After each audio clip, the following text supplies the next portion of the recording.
I think so. So we got maybe a minute or two. Hi, everybody. You have the best here. Yeah. Listen up. It's all about the networking. Yeah.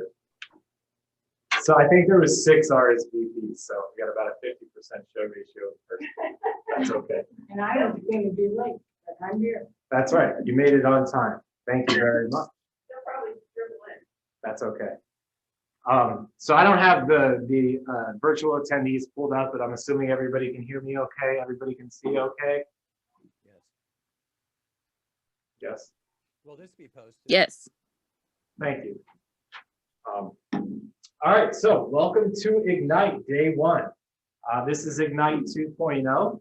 So I'm sure we'll have a little bit of a variety from the different experiences that we have from the folks at home and the folks that are here in attendance. People in attendance, there are bagels and coffee in the back, so feel free to help yourselves if you'd like a little snack for brunch or a little pick-me-up so we can get through the next couple of hours. Is everybody okay going 11 to 1, give or take, nonstop? I'm fine if you have to use the restroom, whatever you go. This is a really small group, so I don't expect it'll take too long, but we'll just get through it. So Ignite Prospecting. My name is Jonathan Tonko. My wife, Rachel Alley, and I run Millennium Real Estate Group, which is upstairs. So we're a small team here in the office. We've been around, been licensed since 2015. Been a team for about the last 3.5 years or so. And we're okay, we're growing. The one thing that is probably a hallmark that we can hang our hat on is that we do prospect. We actively prospect, our team actively prospects. We don't have lead subscriptions to like Zillow, long form leads, Realtor. We don't pay for internet leads. We do utilize command, but a lot of it is generated from an organic approach to the business, people that you know, churning a database, staying top of mind, keeping in touch. And that's what we're going to cover today. It's just some of the things that Keller Williams has found success with, from some of the mega agents all the way down to individual producers, and what that looks and what that means for you guys. So we will get started. All right, what we'll focus on today. I was going to kind of ask for participation, but I feel like crowd's a little slim right now, but there's people at home. So are you guys willing to participate at home if I ask you to read a slide? Is there anybody that's willing to do that virtually? Sure. Sure. Thank you. All right, what we'll focus on today. Somebody at home, grow your business, 1 through 4, go.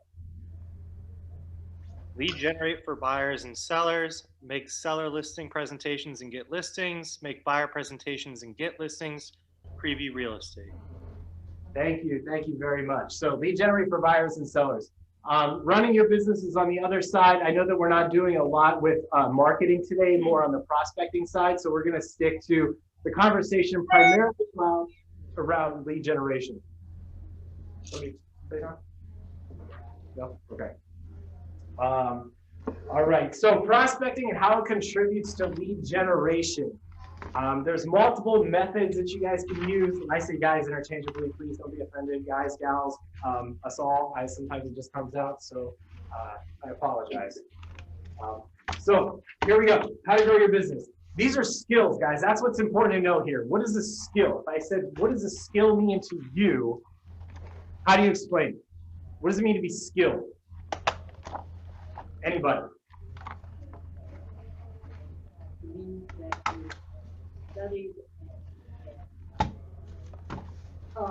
expound on what you know, actually learned it.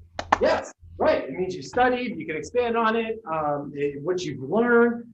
And really, it's like how well you do something, right? So knowing that these are skills, people aren't hiring agents for information. They can Google information, right? You can Google anatomy, but you're hiring a doctor. You can Google the Ohio Revised Code, but you're going to hire a lawyer, right? So your skills are how you become a better agent than the next person, okay? So what do we know about skills? Are we born with them? Required through experience. Experience, that's a good one. Practice, repetition, learning, studying, right? Mastering your craft. That's essentially what this is. This is a skill. This is a craft. This is the presentation. This is, I mean, if you're a performer, right? If you were an athlete, all the same principles apply. We got to master our craft of prospecting because it is essentially the lifeline of our business. Okay. So here I have a couple of notes. It says prospecting is lead generation effort that is proactive and direct. Agents are proactively going out to find leads to bring back to their database. Okay. So if I had to ask you to define prospecting in your own words, somebody here, how would you do it? Prospecting is in your job description. How do you explain to somebody what that means? Anybody at home? Yes, no, maybe? I mean, I do a variety of things. I may be calling people that I start out with calling people I know. Yeah. I like writing personal handwritten notes. We get all the crap in the mail, but I know when I get a note handwritten that makes me feel like I'm important enough for somebody to sit down and do it. So those are a couple things That's I do. personal touch. I love that. And you're right. There's so many methods. And it's exactly where we're going next. So we're going to connect the first section, prospecting to lead generation. And that was what we just you just had mentioned at home here. So this is kind of like going over our agenda, right? So these are the 4 that we're going to do. Everybody can see, connect prospecting to lead generation, dive deep for prospecting methods that was just mentioned, take action, develop your plan, recap and create your success list and daily success habits.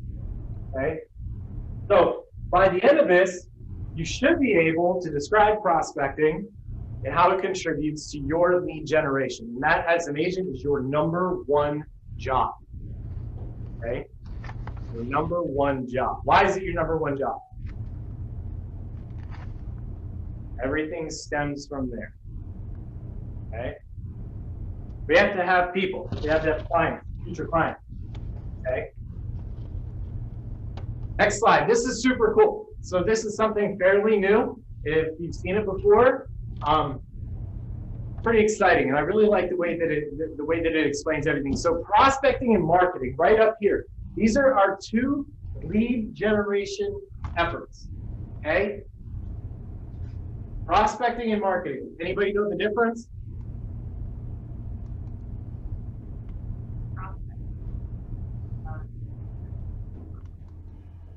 Marketing for targeting audience. Okay.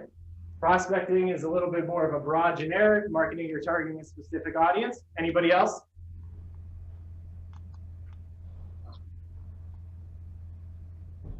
Prospecting is searching for leads. Marketing is actually just letting people know that you're out there. Okay, good. I agree. I agree with everybody. So prospecting is a little bit more active, proactive. Like we mentioned in the last slide, marketing is a little bit more passive and attractive, right?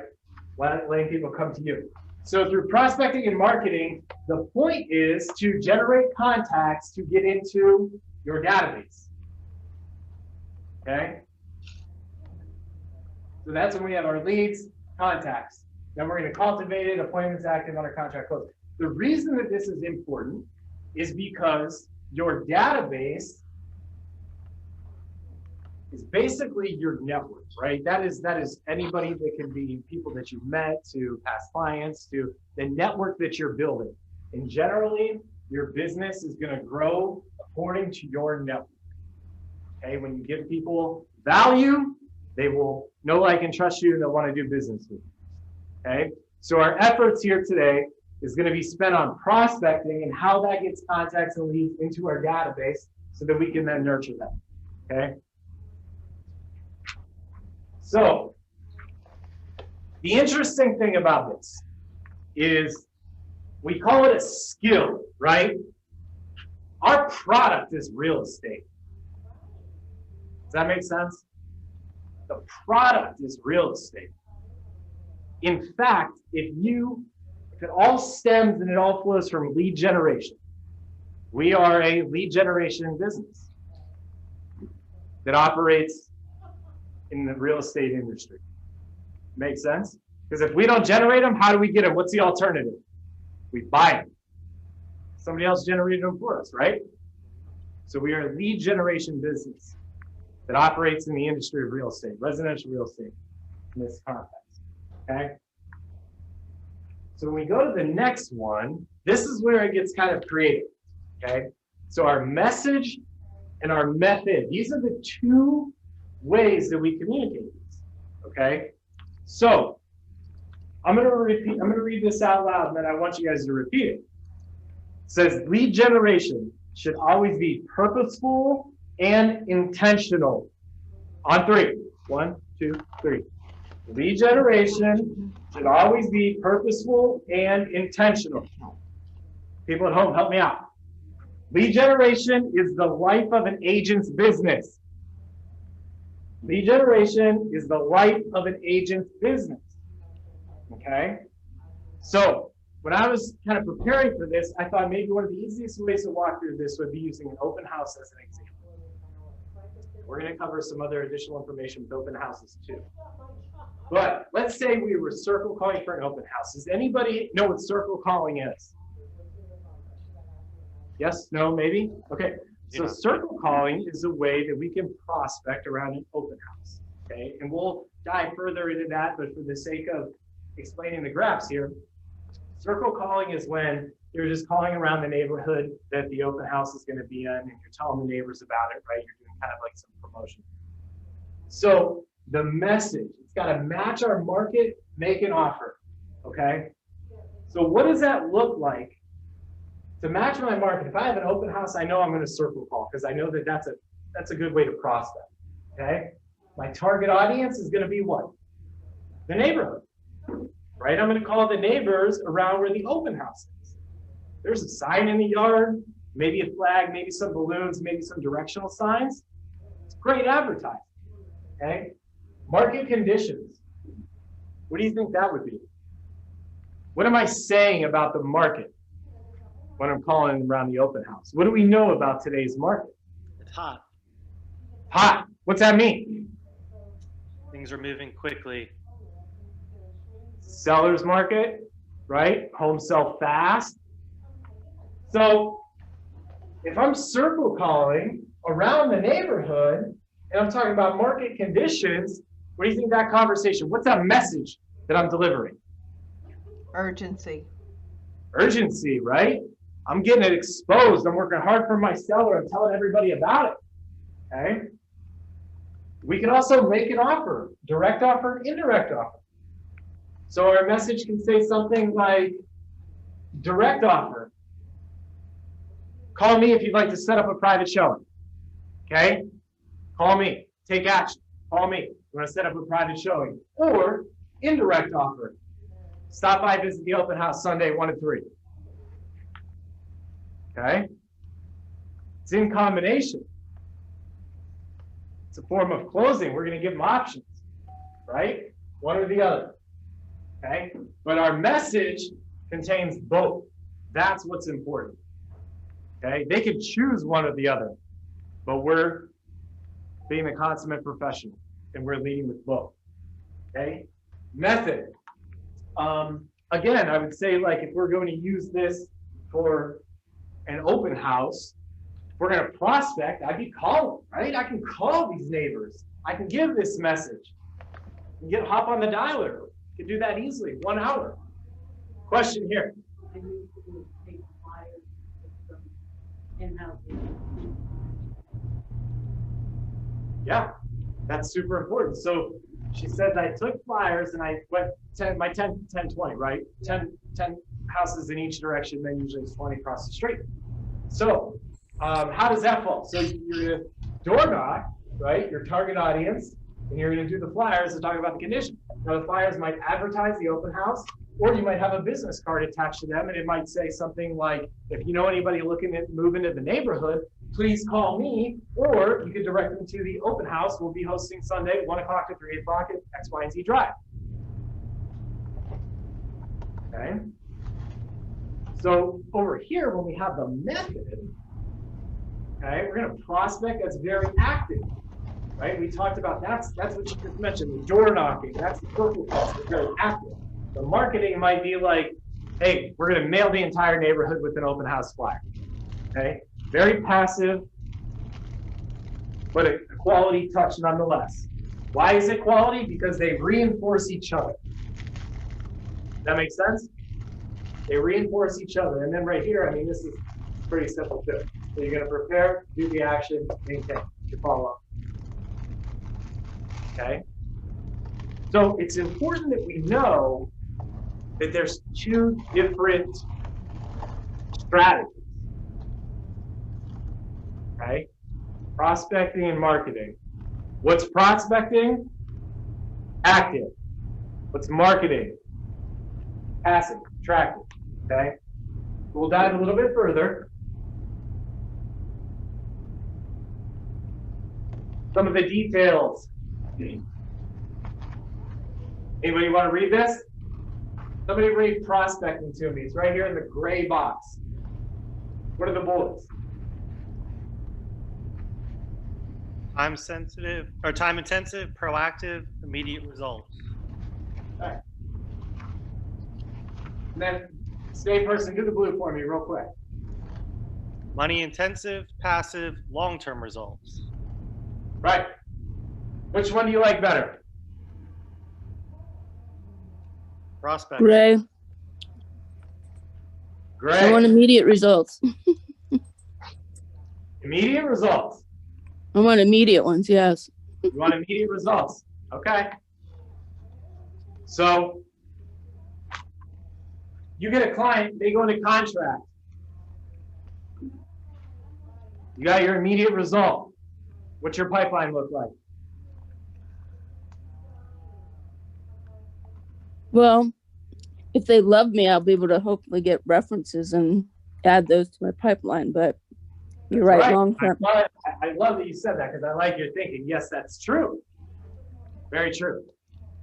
I would say that prospecting is maybe the more attractive one right now, right? Usually, we don't like to spend a whole bunch of money when we don't know what the ROI is going to be when we're new in an industry. Immediate results. I agree, right? We got to start making some money. We got to start getting active. We got to start building our pipeline. We got to get out there. So, time intensive. You think this is where we lose most people? Things are time and labor intensive. It's hard, right? I mean, our business, we face a lot of rejection. It's against our psychology, right? But over here, it's a lot easier to just do a bunch of mailers. I don't have to talk to people. I don't have to face rejection, right? It's so much easier. Like in the trash. They go right in the trash. Sometimes it's true. So we really have to weigh what our end goal is.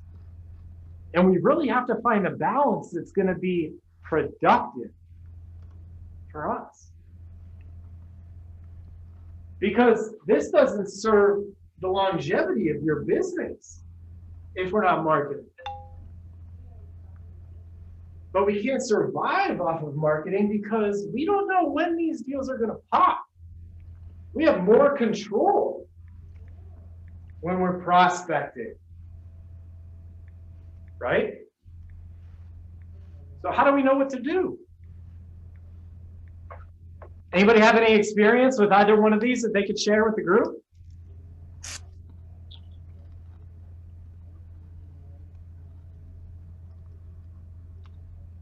Anybody? Anybody out there? Anybody want to be vulnerable? No? My marketing lately hasn't really brought any fruitful results despite numerous paid campaigns. So which is frustrating, waste of money.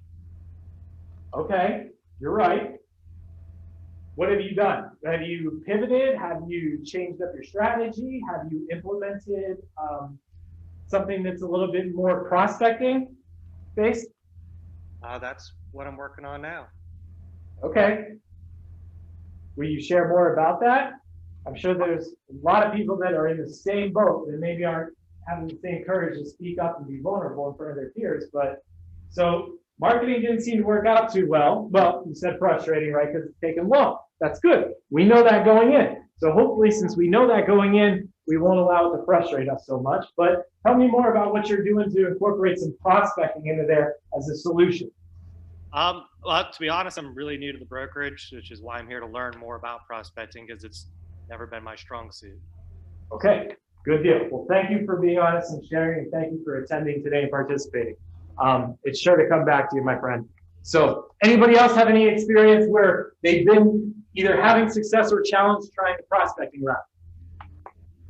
Well, one of the things I do is, at Christmas time, before New Year, well, I do Christmas cards as well, but I'll go ahead and send out the calendars.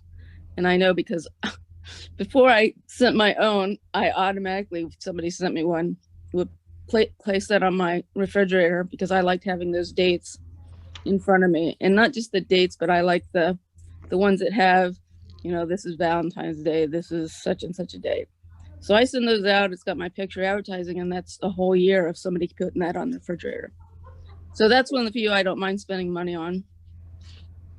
So let me ask you a question. Is that more marketing or more prospecting?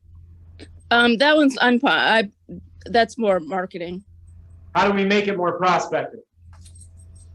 Well, if you can follow up and call and say, hey, I sent you out a magnet. I just want to make sure you got it. And, so just follow up with a phone call. If you don't have a number and then you only have an email, follow up with an email.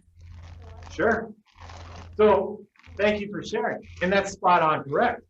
You can leverage your marketing, whatever you're sending, maybe via the mail, with a follow-up call. It's a great excuse to reach out. It's a great reason, right?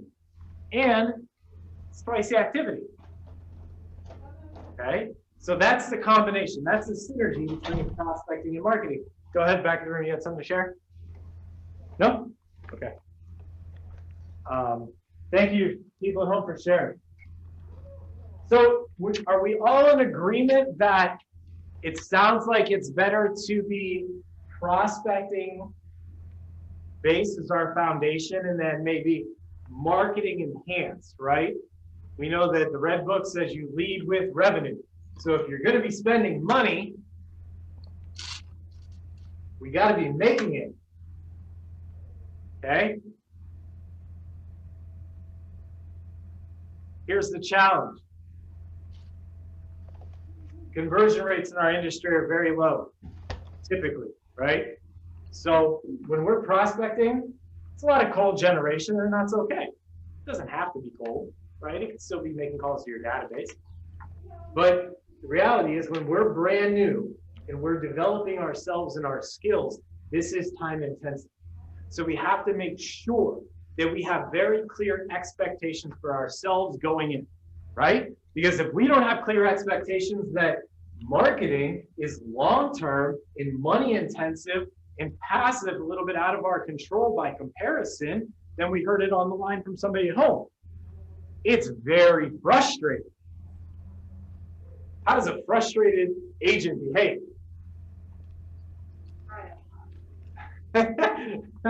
Oh, don't break my heart.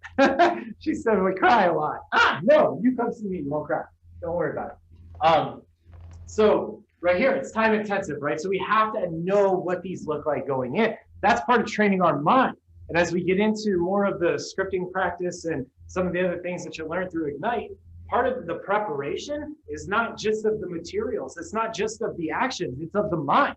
Because you have to know exactly what you're doing. Because if your conversion rate is 10%, which is fairly good, that means out of every 100 phone calls, you're getting 90 rejections. So that means you could be on call 89 and you got to finish the last 11 just to hit your conversion rate. We got to know that going in so we don't get thwarted and we don't lose our passion and our energy, and we certainly don't lose our why and our connectivity to what we're doing. Okay? So prospecting and marketing, those are two huge ones. So we're all in agreement that we think prospecting with marketing enhancements is probably the best way to get started in our business. Yes or no? Yes. Yes. All right, I agree as well. So a couple other ways to look at this. I'm going to switch to the next slide here. Is prospecting. Okay. Owner face-to-face, circle prospecting we talked about, community outreach, key relationships, teaching and speaking, meals door-to-door, networking, boosting kiosks, walk-ins. Some of this obviously has to be taken with a grain of salt given the nature of our environment right now. We have to lead with being respectful of everyone. We don't know their situation. We know that the virus is looming and there's a lot of uncertainty and anxiety around it. So we always have to, it's not we have to, it is your job as a profession to lead with that and make sure that you're asking people what their comfort level is, okay? Let me caveat that with it is not an excuse because there's plenty of people doing plenty of business. I had an agent that just door knocked this weekend and she knocked it out of the park. So it's not an excuse. It's only an excuse if you want it to be, because there's plenty of people that are not letting it slow them down one bit. In fact, they're taking advantage of the opportunity to capture market share. Those are the agents that you should be competing with, okay? So enough about that. Back to prospecting. There's various ways to do it. If you turn to page 4 in your participation guides, everybody at home have their guides handy? I forgot to print mine.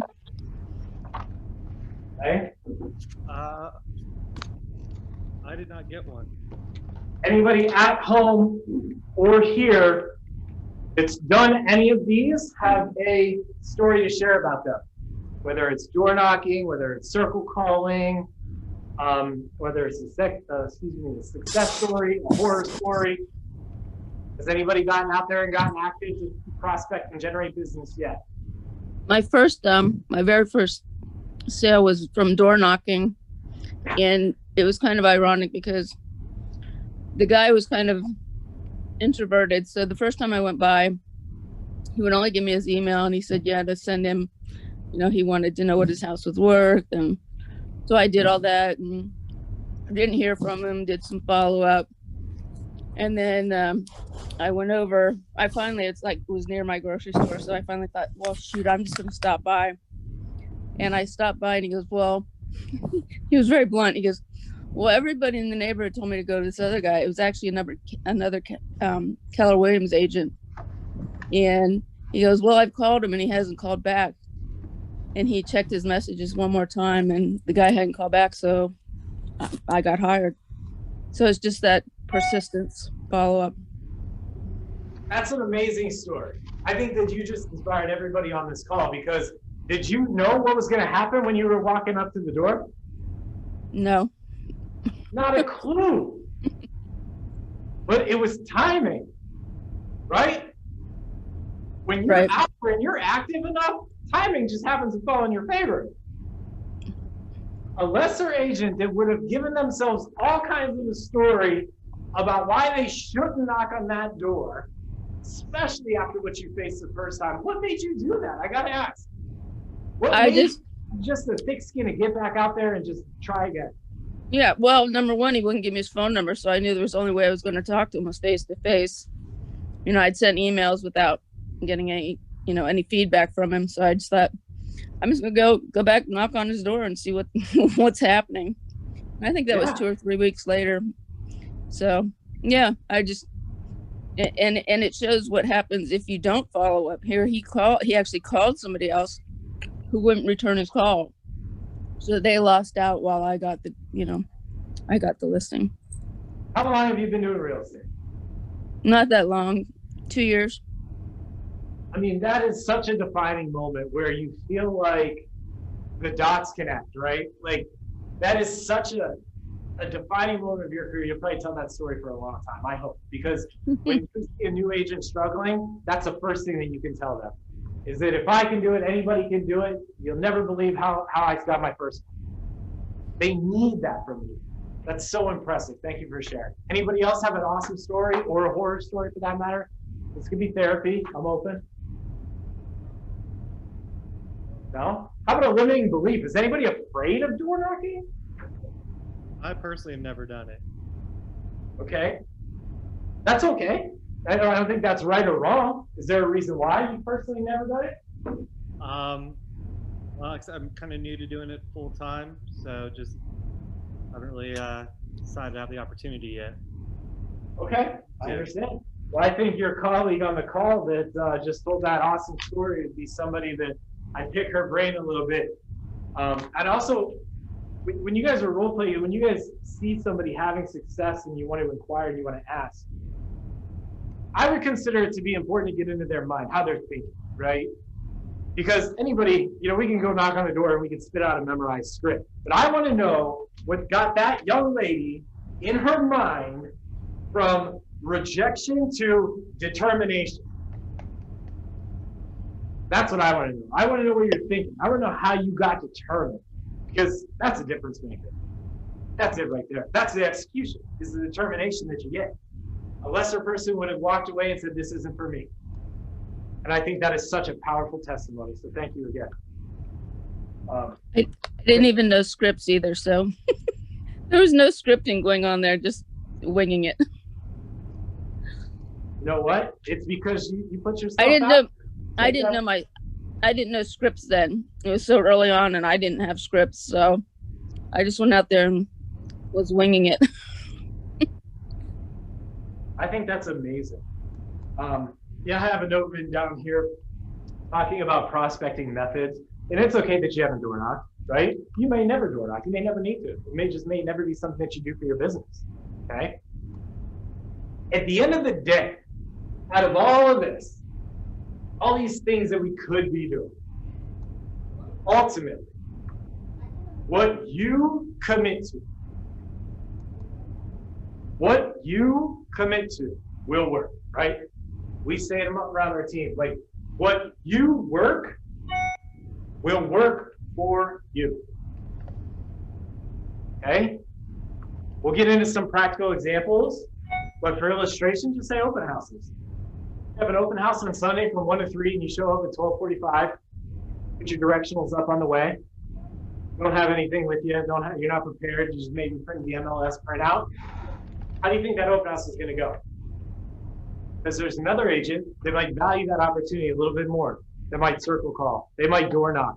They might go live and do social media, right? How do you think their open house is going to go? Way better. What if agent A, one person shows up? Agent B, one person shows up. Can you imagine the difference in the conversations that you're having with those two? Agent A, this open house stinks, it didn't work, no one came, right? Oh, they probably already had an agent. They'll give you all the reasons why not. Agent B, who was so prepared, who said, I don't care if one person comes, that's the only one I need, watch this. They turn that into a lead and probably referrals.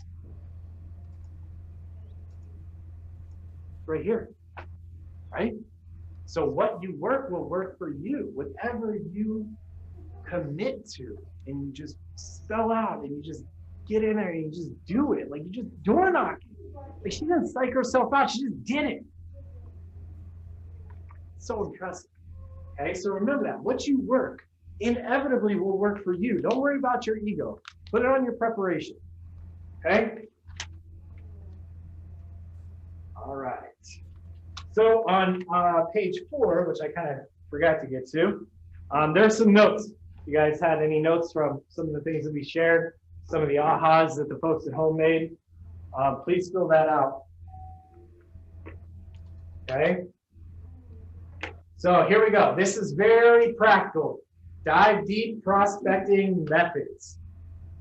Okay, this is going to be a lot of the how, but I won't bore you guys to death. You guys can learn the how, okay? So, organize my papers. Prospecting methods. This is basically the goal is just for, at the end of this, us to have a better understanding of the different methods that are out there, what's working, and ultimately how you choose to be active in your business. Okay, so here we go. Somebody at home, what are these 4 prospecting opportunities that we're going to cover? Read them for me in the blue.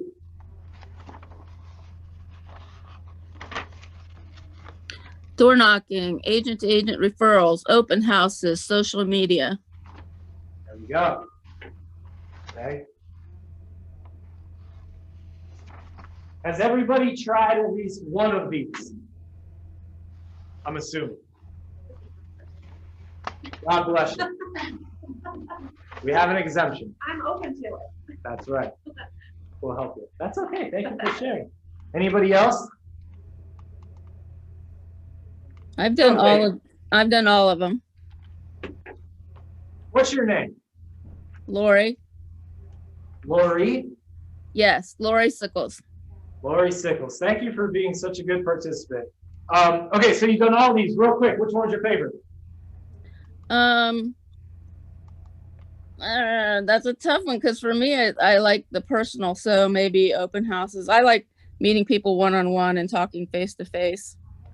Okay. So, Why do you and- like that? Pardon me? Why do I like that? Yeah. You can read their, their faces. You can read their, just their body movement. So you can see, are they serious about buying? Are they just there to look? Are they just, you can just kind of figure out, am I wasting my time or is this somebody I should really pursue? I guess that's, but like to me, texting, you can't get any of that or, and I don't door knock much anymore because my knees are so bad, but I did just get lucky that one time. But so for me, yeah, I just like to be, not that I don't mind agents giving me referrals, don't get me wrong, but you're also not getting a full commission then either. Right. So, So you may have heard it said before, and you may hear it again, that we are in the relationship business until the conversation turns to real estate. Where are relationships built? In person or in text messaging? I think it's both. And unfortunately, there's a lot of people, it drives me nuts, but would rather text message. I had a client who sold a house, or bought a house with him, and he wanted to text everything. So I'm older and it just drove me batty, but I think you have to know, you have to go with what your client wants. So I think you have to be able to do all of the above. I think you're right. You got to know your audience and you have to communicate. It's just like the platinum rule. You have to communicate in a way that they want to be communicated with. Okay. The only difference in what we were talking about is they were already your client when they were texting. And I do believe in texting. I think that it serves a wonderful purpose. I would caveat that saying that I don't think relationships are started or built in texting. They're in person.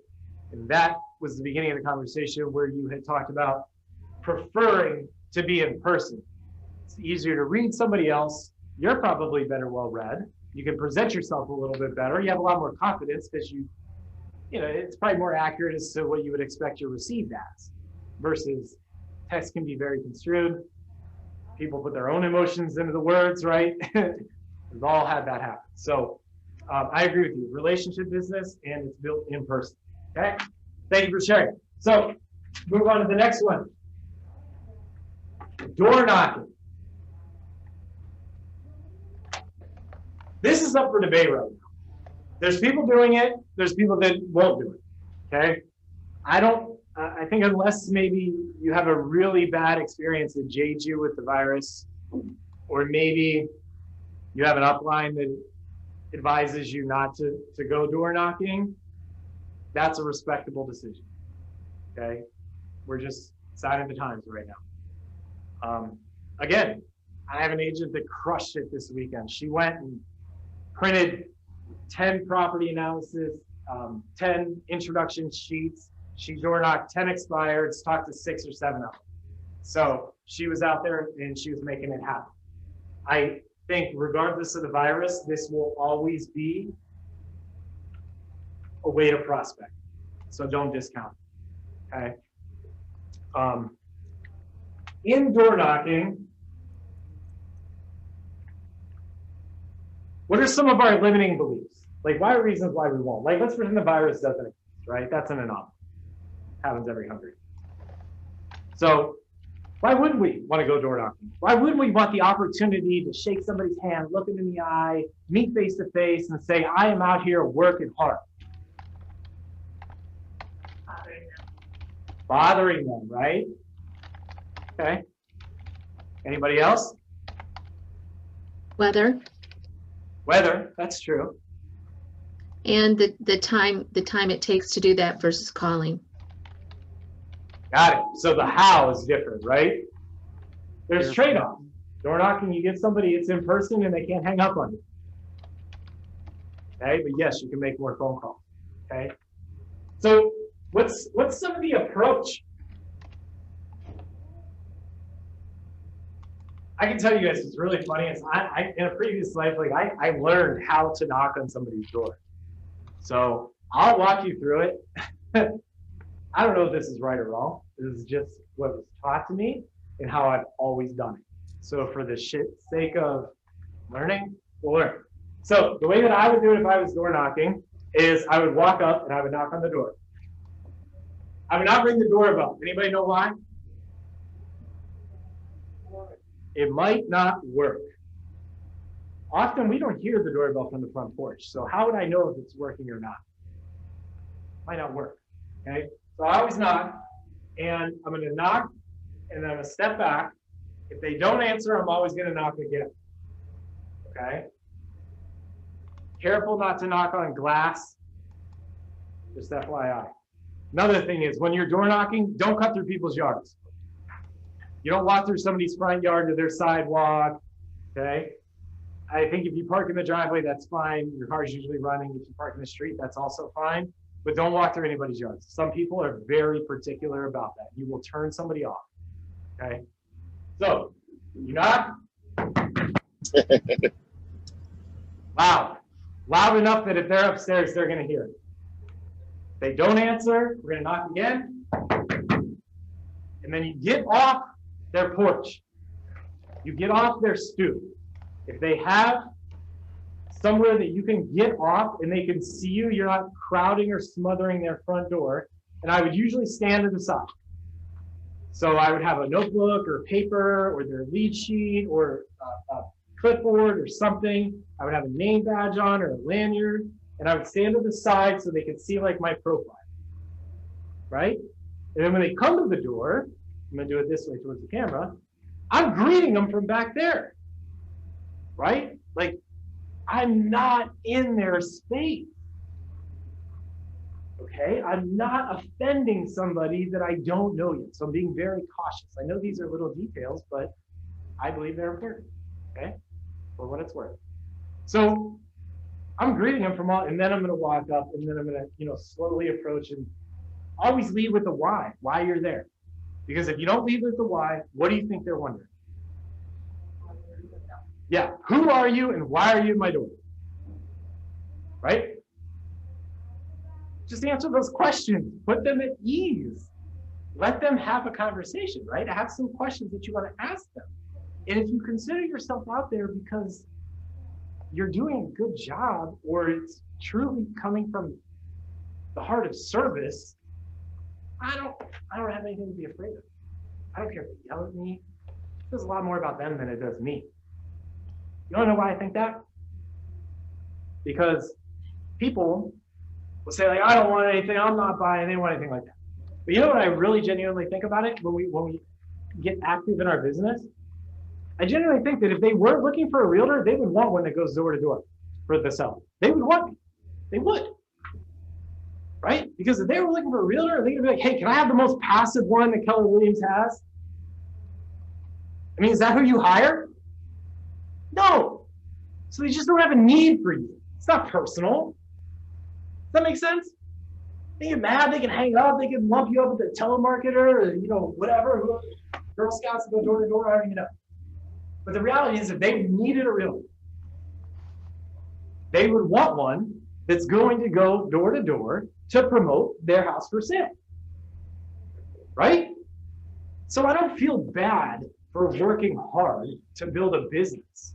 And I don't owe anybody an explanation beyond what I'm trying to accomplish, right? It's for me. That's my drive. That's my ambition. Okay. So door knocking, we got the approach, we got the act, and the advance. What are those? So the ask is going to be whatever you're there to say. Why are we door knocking? Lord, why did you go back to that one that you went back to? What was the ask? What drew you back there? I went back there because I hadn't heard from him and I wanted to know if he was still interested. I knew he had to sell. He knew he was being transferred. So I wasn't going to give up Okay. And then until he said no. What? Pardon me?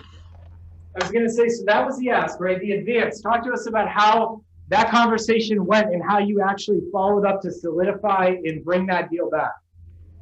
Well, like I said, he was kind of introverted. He would not give me his phone number. So I did go ahead and send him, the market value of his home. I did, ran the comps. I followed up with another email a couple days later. Still no response from him. And I think I did that for like 2 weeks. And then it was real near to the grocery store. And I said, well, the heck with this. I'm just going to drive over. And he happened to actually be getting the house ready to sell. His dad was there.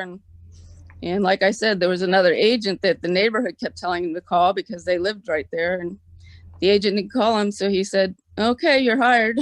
So it was just one of those things where it was like, well, I haven't gotten an answer from email, so I'm going to go knock on his door again. Good for you.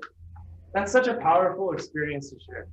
I think that's awesome. So the approach, the act, right? The ask, the advance.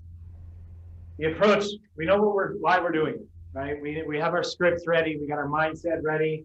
The act, we're going to get out there and do it. We're not going to sit in our car. We're not going to say it's sprinkling. We're not going to say they had a no solicitation sticker on the door from 1991. Like, you're either going to build your business or you're not. It's really that, okay? The ask, what we dare to do, that's our script coming out. Are we getting an email? Are we getting a phone number, right? Are we getting permission to follow up? Are we sending a CMA? What is next? Because we can't squander the opportunity. See, part of prospecting and the beauty of the numbers not being in our favor is that when you do get somebody, you really, really value that face time. You really, really value that opportunity. You really value having that conversation, because if you're knocking on 20 doors and you only get one to answer, I don't know about you, but I'm going to make it count. Okay. Any ahas on door knocking?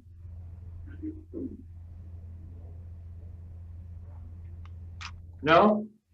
Jonathan, how do you feel about your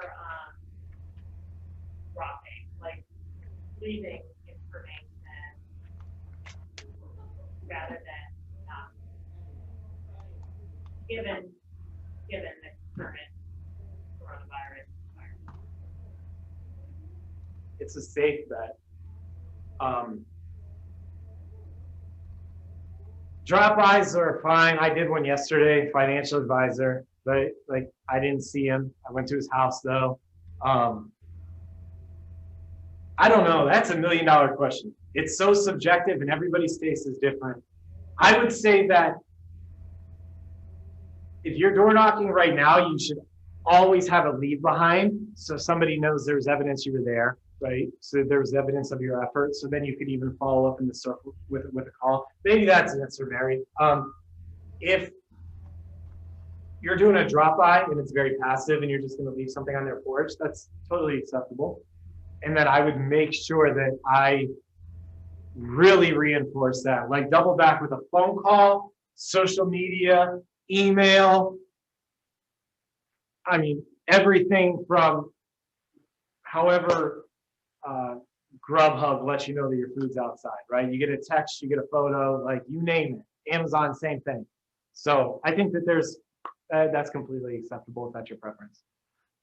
Earlier point was what you work will work for you, right? There's two different agents. There are agents that are going to do a drop by because they don't want to talk to anybody, but they want to act like they're busy. And they're going to stay busy and they're going to feel like they're productive, but they're really not that productive because it's not generating much. Okay. Or there's an agent that says, yeah, I'm going to drop this candle off on your front porch and then I am going to call you, text you, message you until we have a conversation because I earned that conversation. Okay, so what you work will work for you. To Mary's point, you can do a drop by that's not invasive and you can really leverage that for the conversation that you want. And that may be the best way to do it in this market, in this environment. Okay, I have a question. Sure.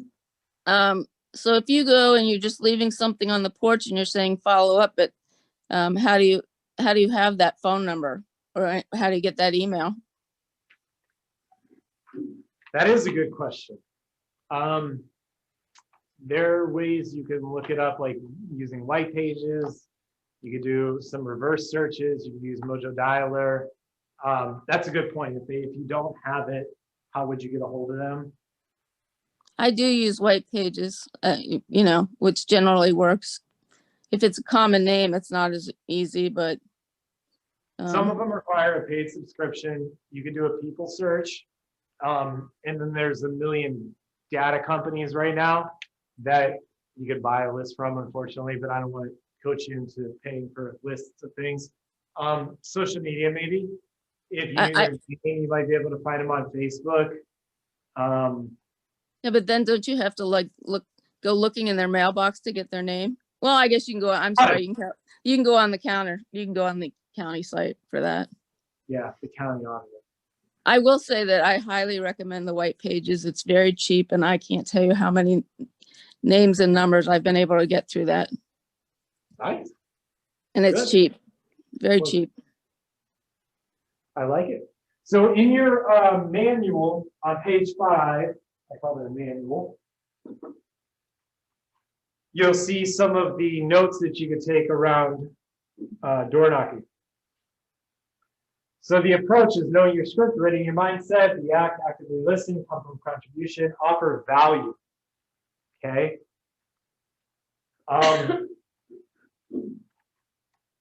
I'll caveat this. Prospecting, you always have a call to action, right? So you always want a call me, register here, email this, sign up here, like whatever it looks like. We're always ending on a call to action. Get comfortable giving away information. You have got to come from contribution and you've got to deliver value regardless if they are going to do business with you or not, because you don't know if they're going to do business with you up front. So you can't just withhold stuff and then wait until they are and then I'm going to unload it. That is not the way to run a business, okay? Like you've got to be comfortable. It's not a one-to-one. It's not I'm going to give you something, you're going to do business with it. It takes more to earn their business than that, period. Okay, so don't have the expectation that I'm only going to drop something off if, because your prospecting is flat out unconditional. There's no way around it. It does not matter what you get from it. We have to be committed to the activity. If we get caught up judging our results and what may happen, now don't get this confused with like not having a goal or a purpose or anything like that, okay? I'm saying get comfortable volunteering yourself first. It'll make you a better agent, okay? Anybody have anything on door knocking? No? What's Moving a on. good source for Agent dates and referrals. This is a good one. Anybody have experience with this? No. Yes, somebody does. Yes, I've got 2. You got it. You might as well be teaching this class. Go ahead. Give me your stories. I wish I could see it. well, I've got my camera up, but at any rate, the very first one was a lady who lives in Virginia, the agent's in Virginia, and she sold the lady's house, and her son lived near Westerville, so she called the Westerville office, and she called two people. She called someone who's very, very busy, had a lot of sales, because it was in the summertime, and she said, you know, I like this lady, and she said, looked at me and she said, you know, well, first of all, she asked me questions, I think, to see if I was going to lie about my experience, which was about zero. And I was honest with her and said, you know, told her what I did before and what I was doing now. And so she gave me the reference. She said, pick either one, but this girl's going to have time to spend with you. So I ended up getting that one just because I had no experience and could spend time with her. So that was one. And then we have someone at our office who's been ill, and I was helping him with open houses. And then he started giving me, you know, referrals because he just couldn't do them. So that's how I get them. So let me ask you a question. What's the industry standard percentage on an agent-to-agent referral? 25%. How does that work? Explain it to everybody else in the class. Okay, so like the one from Virginia, she gives me the referral. I, you know, get this lady to buy a house. When you fill out on command, there's a place you can actually fill that out. You get her name and all the information you need. So she automatically gets 25% of that sale. And of course, then you have to do your 30% to the, you know, to your center. So unless you capped, of course, Right. And then you get the difference. But, you know, I figure even if you're only getting 45%, money's money. So, and then 45% on what though? Let me ask you that. What do you well, pay? Well, it was a 3%. So, But you only pay that if what? Oh, well, if you know, I only pay it if the lady bought a house. So did you pay that? Yes. To work for her? Did you pay that for her email address? Did you pay that for an appointment? Oh, no, I just paid, no, I didn't have to pay anything for that. I paid it because somebody gave me her name. An agent, I shouldn't say anybody, an agent gave me her name. Right, so agent-to-agent referrals means that sounds like it's a win-win situation. Right, and then you've also then made a contact with that person. So if I ever have somebody moving to Virginia, I'm going to call her, and you know, hopefully she would call me again. Right. Okay. So for everybody else, 25% referral, which means that if you're a buyer and you're representing if you're a buyer's agent, you're representing a buyer. Essentially, of your 3% gross commission, 25% of your gross goes to the referring agent. Okay. When I was brand new, I loved agent referrals because, like I mentioned at the very beginning of this, we don't really pay for a lot of leads, right? That just wasn't in my DNA. But an agent referral, yeah, I'll pay 25% gross all day on a closed deal because it's contingent. It's only if it closes. It's the only time I'm not fronting that money out of pocket. I'm building a relationship. It turns out to be a win-win when somebody closes. Okay. When we were brand new in the business, I think it was maybe the first year as a team, we did agent referrals was the third largest source of business. It was almost $3 million in volume off of agent referrals. Okay. Here's why. Long-winded. I'm from Northeastern Ohio, Youngstown, Warren area. One of my best friends growing up married a girl that we grew up with and went to high school, all through school, grade school, all through high school, so on. And her mother was the past president of the Columbiana Youngstown Board of Realtors. So I had good relationships where I was from. I had a good relationship with an operating principal who was kind of like a mentor in the beginning out of the Cleveland Market Center. They just hired their 400th agent. So I had a good relationship sending business up to Northeastern Ohio, and I kept in touch with them in my database. So if anybody asked in his office for an agent in Columbus, we would receive that. Okay. Another one, best man at my wedding, my college roommate, one of my best friends in the world, is the top producing agent in Akron. So I had these relationships. I would talk to these people about how they built their businesses, right? I would ask questions. I was coming from curiosity. I would always make it a point. If I wanted a referral, it's very important to me, and this is very true, to send referrals. Okay? I got to be willing to send them if I want to be willing to receive them. Okay? So agent referrals is huge, especially right now. Why is it big in this environment today? People are moving further and further. Inventory is low. Yes, somebody at home. Why are agent referrals important today?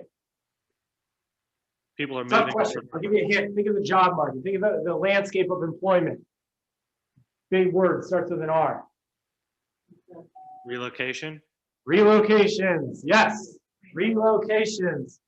So what happens at a time of crisis? People tend to go home. Right? I think also with so many jobs now being able to be done remotely, people don't have to live near their work as much anymore to do their job. They can live wherever they want. How about that? My cousin he went to Ohio State undergrad through his PhD. Got his first real job like mid-30s. He's a career student. Went out to work for Microsoft in Seattle. He was a tech guy. Now he can work from anywhere. Guess what? His house is in contract in Seattle. He'll be moving back to Columbus. His house is closing in December. He's moving his family right back here.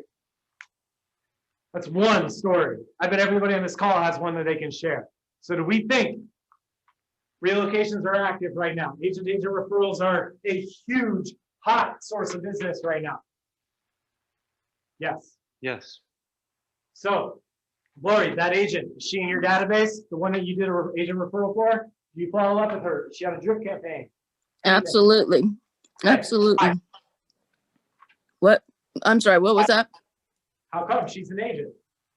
Well, like I said, you know, if we can maintain that contact and that have a relationship, then hopefully she will consider me again, and I would certainly consider her because she's helped me. So you just want to keep up that relationship.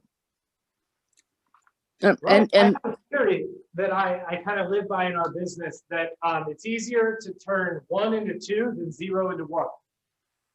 Okay? In my opinion, that agent, she's already sent you a referral. The ice is broken. You did an awesome job. She's in your database, being dripped on, active, whatever, right? You're going to stay top of mind. What's the difference of somebody giving you 1 referral and 100? The barrier is broken, right? The more that they do, the more comfortable it'll be. Okay, so that's how you build that relationship. Guess what? If you happen to stumble into one to send to her, do you not make 25% on that? absolutely. How much work do you do? None. I make a phone call to her and say, here you go. What? How much rejection's involved? None.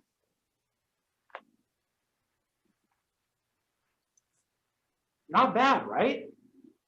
No, not at all. Not bad. So think about that. Think about your family. Think about your colleagues. Think about your past life, where you went to college, alumni, I mean, like everything. Even if you don't know an agent in a market, but you may have an opportunity for a referral, can you not call and build a relationship? I mean, God, we do this all the time. There's so many people creating their own Facebook groups and all these networks for referrals. We still actively work them. I have relationships, like I genuinely feel that Keller Williams is a national/international company right now because we are connected across the map, but that's because we're active in this. Okay. So super important. Anybody else have any ahas around or experiences around agent-to-agent referrals? Anybody else at home or here? Mine would probably be a little bit different than most people's. Okay. I started off doing property management for scattered sites. So I had a lot of agents who would refer me clients for management. And then after managing them for any period of time, I would then get to list them. So mine was really still a one-way street, but these people got to work with investors who turned them on to good management, which made, you know, everybody happy. And then down the line would get listings from it when people were ready to Yeah. offload their property. That's genius. I mean, you're on the front lines of those people when they're ready to sell or if they're frustrated, right? Like you have a direct communication with them. I think that's opportunity at its finest and a great way to capitalize on that for your business. That's smart thinking. Yeah, good for you. So anybody have any experience with like growing referral networks, staying top of mind? I know we talked about the drip campaigns. Command offers a lot of the opportunity to look at different areas and find different agents and look at their bios and their production and different metros that you have a referral for, right? I think part of this is thinking big about the opportunity. Because the first thing in real estate is, well, I'm not from Columbus. I don't know anybody here. I don't have family here. I didn't go to college here. Okay, all of the above for me, and I think we're doing okay so far. Okay, so you have relationships, you have connections, you have alumni, you have these people. We can't prejudge what their reactions are. We just have to be driven and ambitious to go after it. And here's the beauty of it. It might not work out. So what? Who cares? You have nothing to lose. If you're on 100% commission, you start at zero. You have nothing to lose. Right? Like, I mean, I guess it can go backwards, but come on, like we're all starting at the same spot at zero. Okay. So the next one is something that I am not as well versed in as some of the other instructors, Command. Okay, so in Command, we've done it through Command. You can send and receive referrals, you can broadcast a referral, and you can map search features. So basically what this means is you can go in Command to find an agent, right? An agent can find you in Command. So you better make sure you have your profile working, okay? Because in Command, you can use broadcast a referral. That's basically like crowdsourcing. I'm gonna send it out there. You say, I have a referral in Indianapolis. To all the agents that are in Command in Indianapolis, in that area, they're going to have an opportunity to reach out and compete for it. Okay, so you could broadcast it in the same way that you could compete for one in your area. And then the map search features is if you know specifically where they're looking, or maybe you have this. They're moving back to Columbus. You know about it before a listing agent knows about it. So you're actually going to find a listing agent in the city that they're currently living in. See, it works this way sometimes because sometimes people don't say that they're moving until they're sure about where they're going.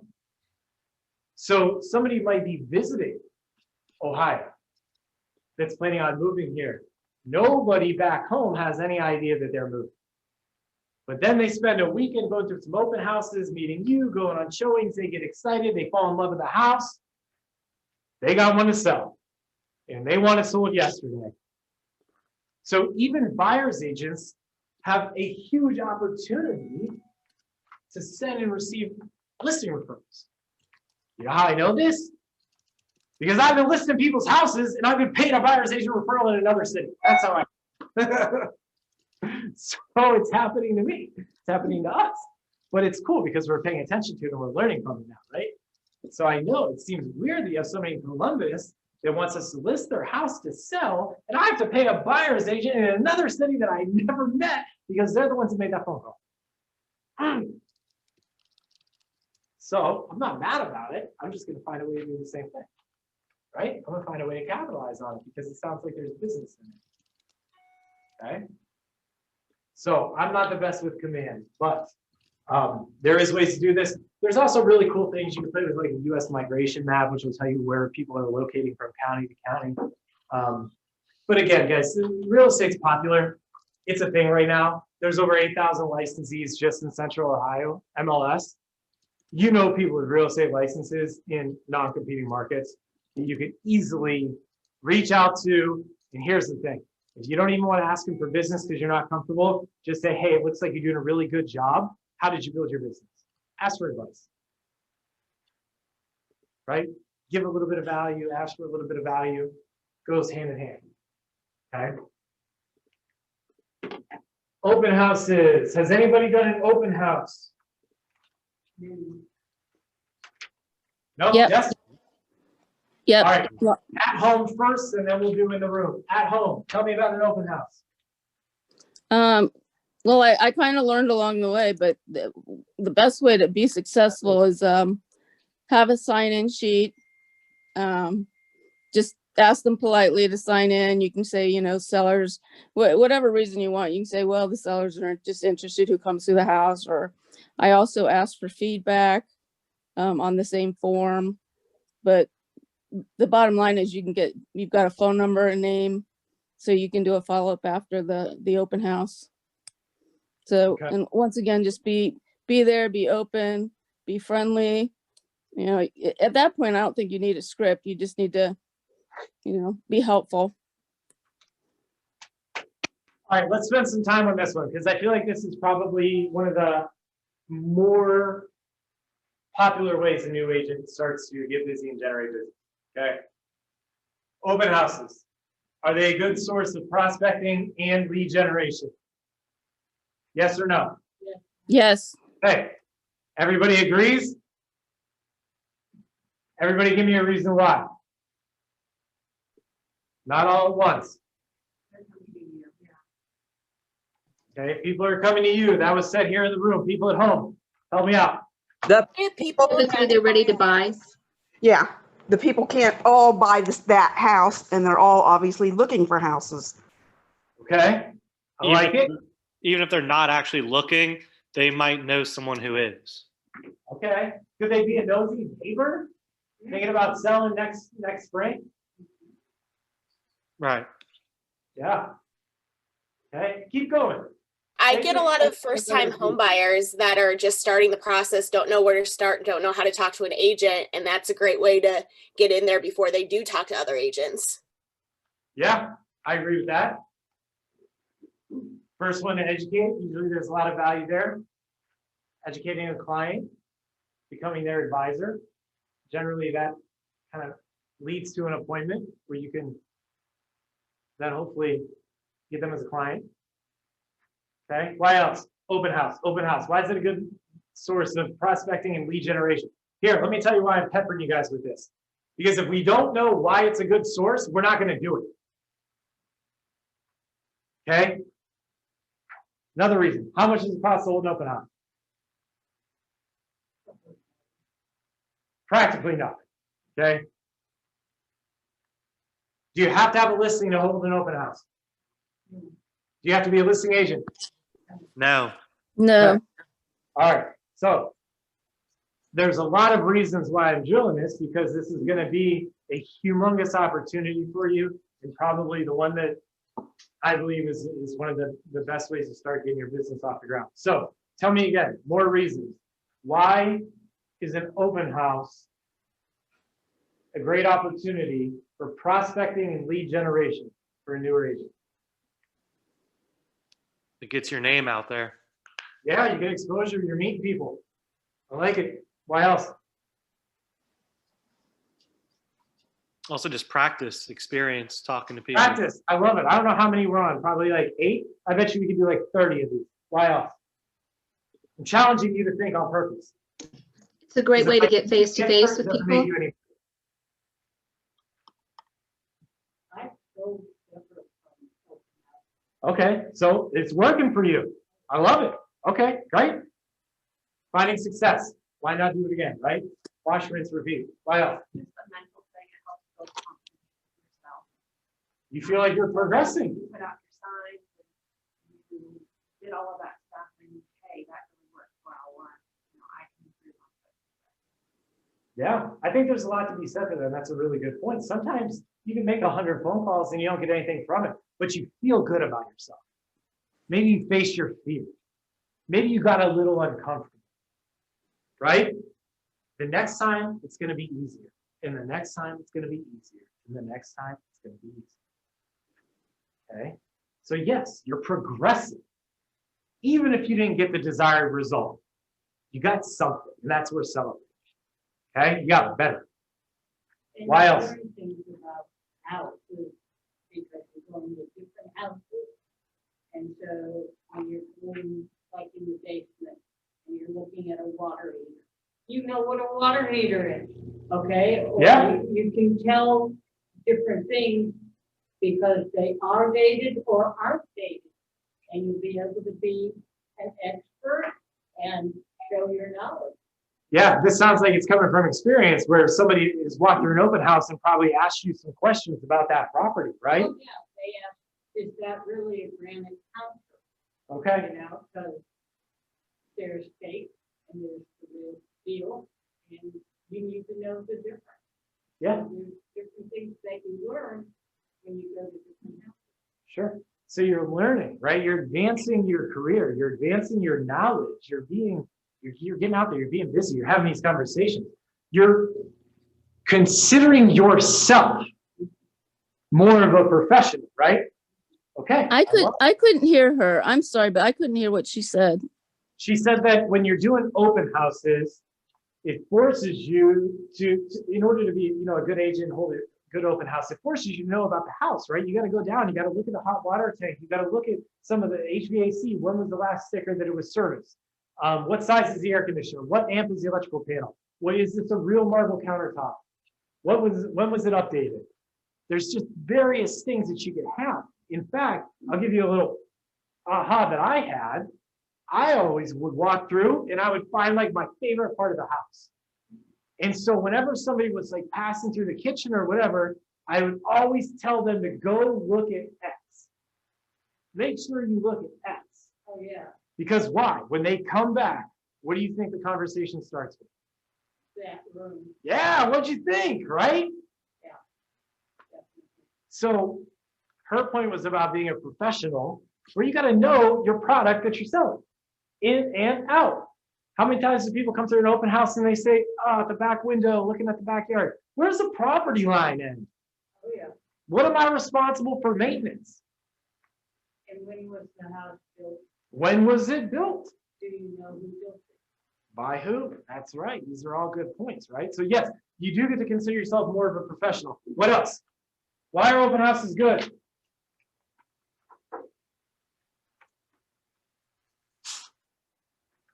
Or your database? Grow your database. Yep. Tell you, this is a brainstorm. This is going for a long time. Could also grow your reputation among the realtors in your office. If you do a good job hosting an open house for somebody else, they'll ask you to do more. Which How about that? great. You build a reputation with people in your office. I have great stories and examples of that.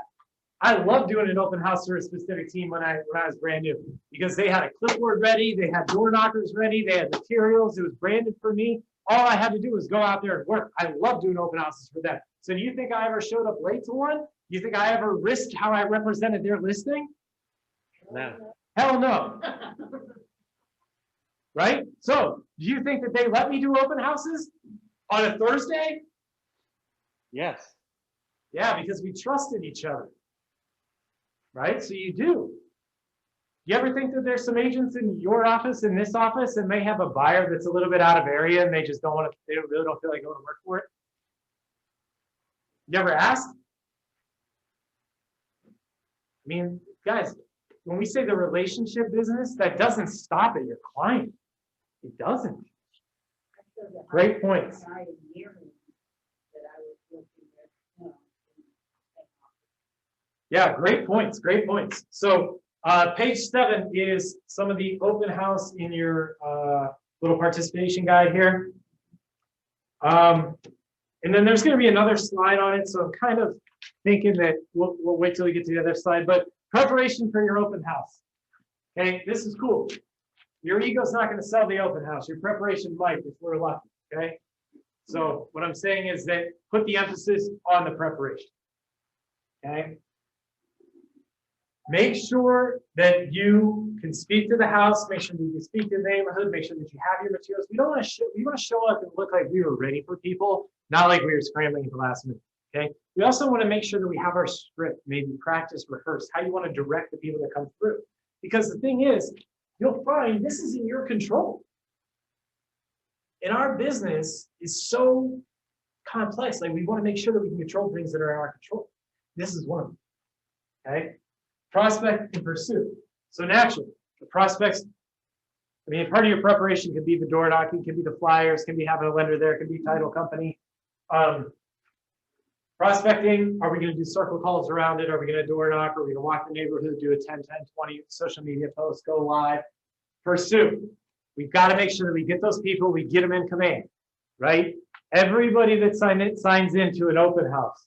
People at home, when should you stop following up with the signees from an open house? The people that sign in, when should you stop following up with them? And they put a block on you.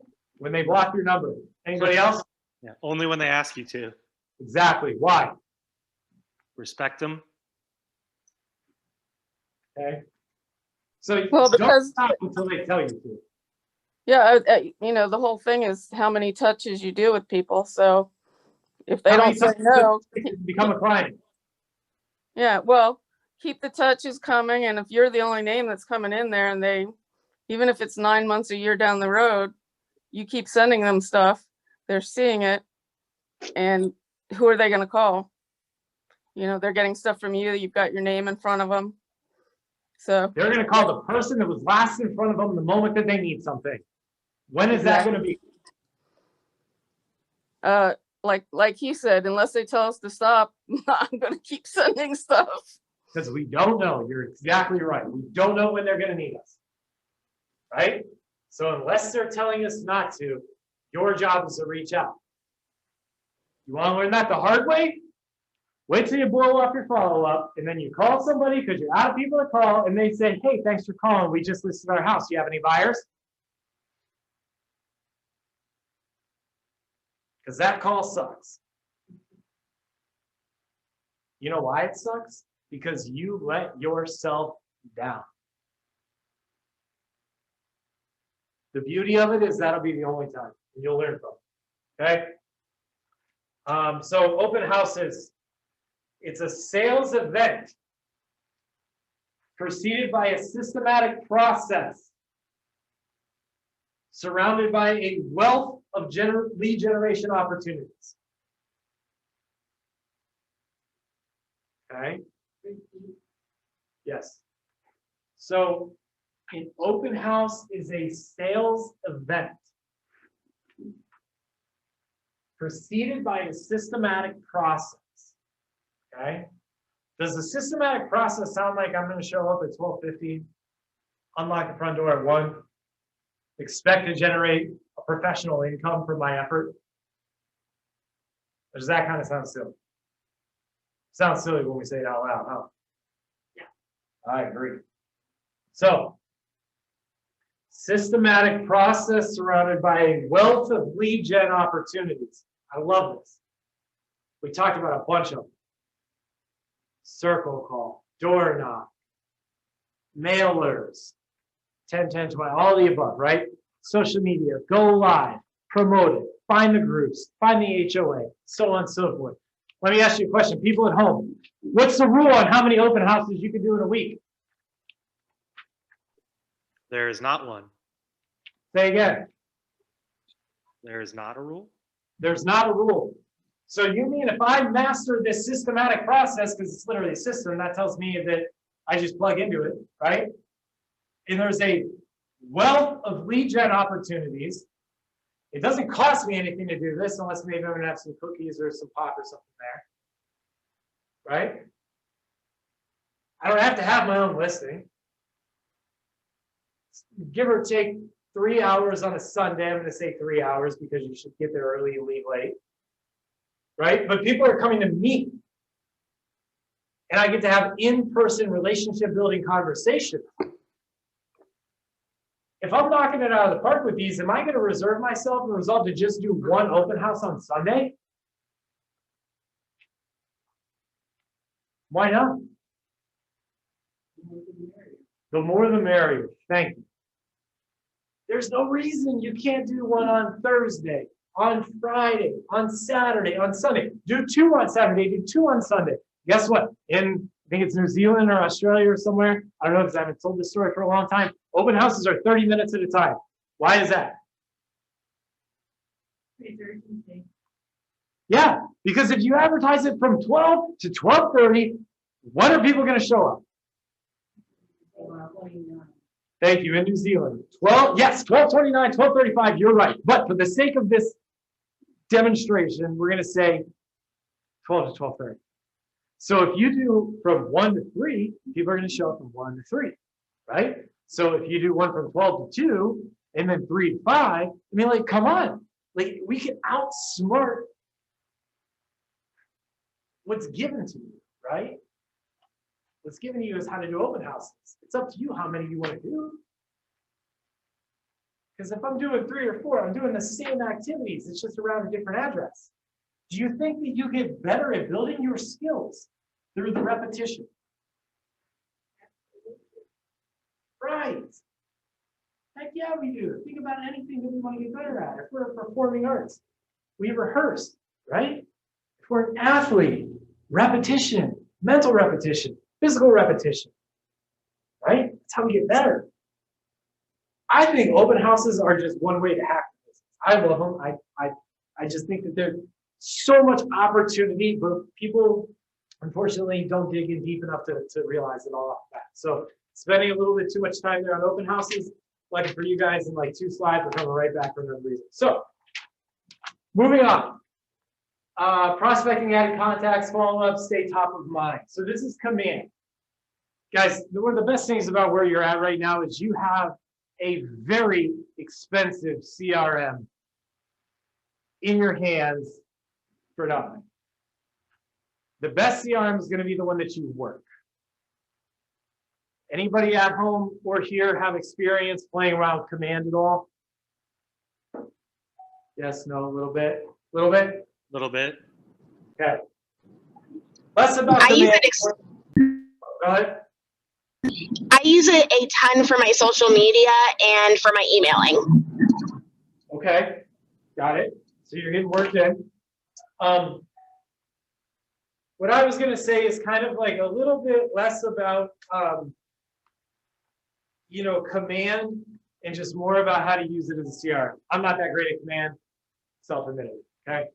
But using a CRM, the point of the CRM is you don't have to try to remember.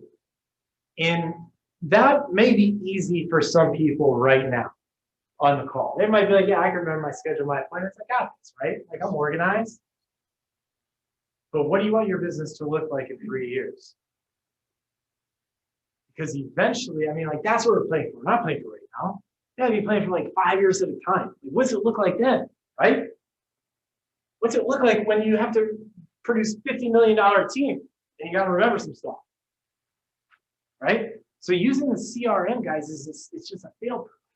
I just put everything in there. We used to use Brevity. We're transitioning to command for our team. That's how we've always done, right?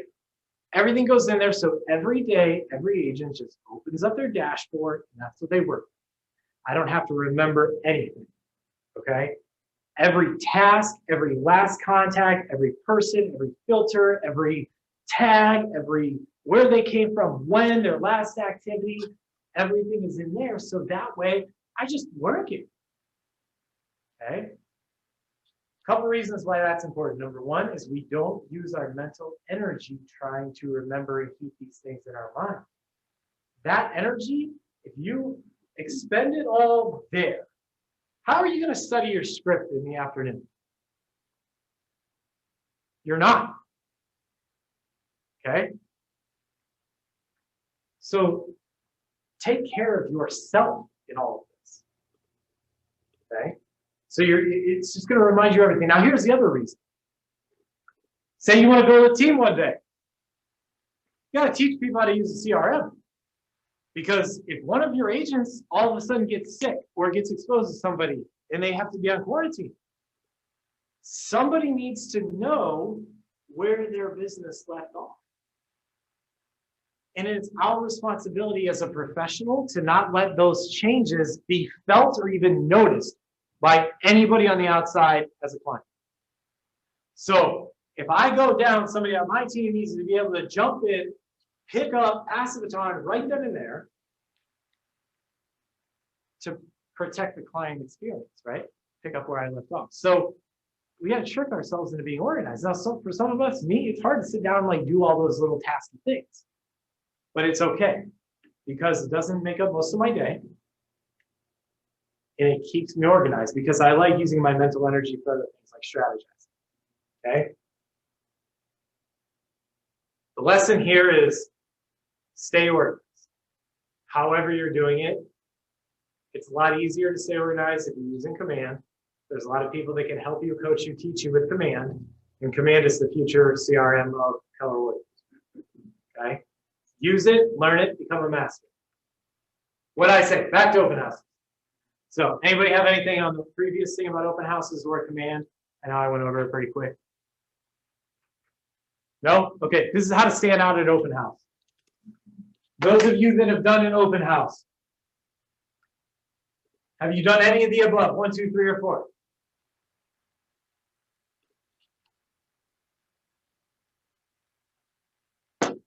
No? Yes? Yes. Amy? Yes. Fire away. What'd you do? Offer a gift, have a drawing, so you get their name and number, and have a, Thanks. Did it work? oh, absolutely. So how did you do that? So just tell us all, like, start to finish. Let's say I've never done an open house where I've done a giveaway, right? Right. Tell me how to do it. I got one on Sunday. Well, do I do a wheel? Do I do a drawing? Do I do a 1 through 10? Like, what do I do? Yeah, I do a drawing. I'll say, we do have a gift card prize if you want to sign up, and just leave your name, number, and email so I can make sure I can get hold of you if you're the winner. So now you have all their information. Even if they didn't win, you can follow up, you can put them in command.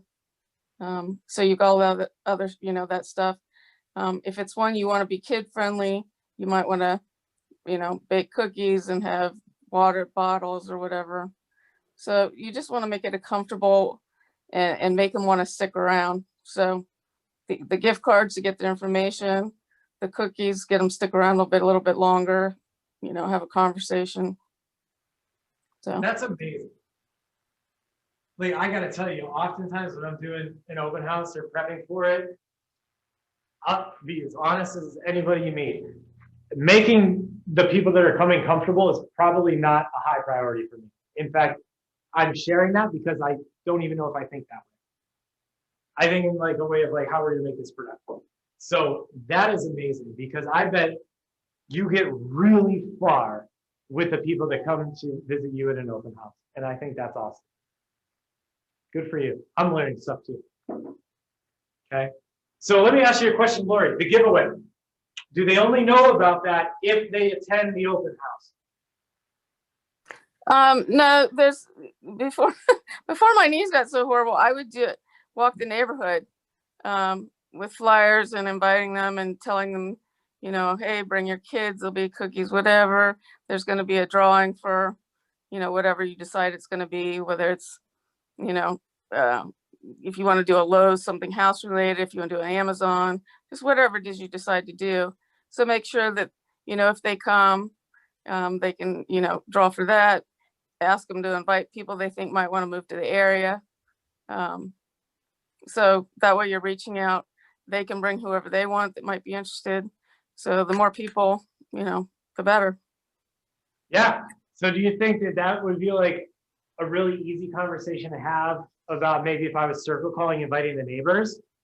I'd be like, hey, Oh, you're yeah. excited. By the way, we're having a giveaway. Oh yeah. Right? That seems like a pretty exciting conversation. What about social media? Maybe you could create a post. Maybe you could pay a couple bucks and boost it. Maybe you could run a command ad, right? Right. Then if you make a post about it and you encourage people on social media, maybe when you're doing the drawing, you can go live, right? I can. I'm still learning on that. Still learning on the live. But Listen, girlfriend, I don't really know how to go live either. I know there's a live button, but I don't experiment with it. But I do know how to use things to generate business. So the cool part is we just merged 2 and 4 together. Right? right. So we can think bigger about it. So Jonathan, Yes. I just want to add about open houses and offering. We have a sheet that we ask people to fill out to give us the feedback on the house. Are they working with the realtor? How soon do they want to buy? And then when those are put in a drawing. But what we tend to do is the ones that are real receptive to us that we know we're going to add to our database and try to form a relationship with, everybody wins. Everybody gets recontacted by us and wins a gift card. Even if it's $10 to Starbucks. I like that. That's a great I think idea. that's amazing, Sue, because see, this is so good. How you do anything is how you do everything. And the way that Sue runs her business is better than most people. And that's exactly why. Because you think like that and you come from contribution and you're generous and you share it. And then the beauty is you're sitting on a call with a brand new agents sharing these valuable tidbits that they wouldn't have otherwise. Kudos to you. Thank you. That's impressive. Go ahead. I'm so glad that I came, number one. Hosting a speaker, I think, is positively brilliant.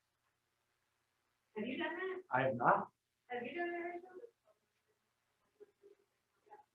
Thinking of a speaker, and what comes to my mind is like a stager, right? If you could get a stager for, Nosy even neighbors. if it was 30 minutes, the period of time that they were willing to contribute to your open house, and maybe it's a Thursday evening, maybe, to get that person on Sunday, right? I love that. That is so cool. Like knowing your audience. Hey, so time out. Let's just really go crazy. Okay, because this is what we're about to do. All right. So get the house in showing shape. Is it normal for a realtor to have a partner in business as a stager?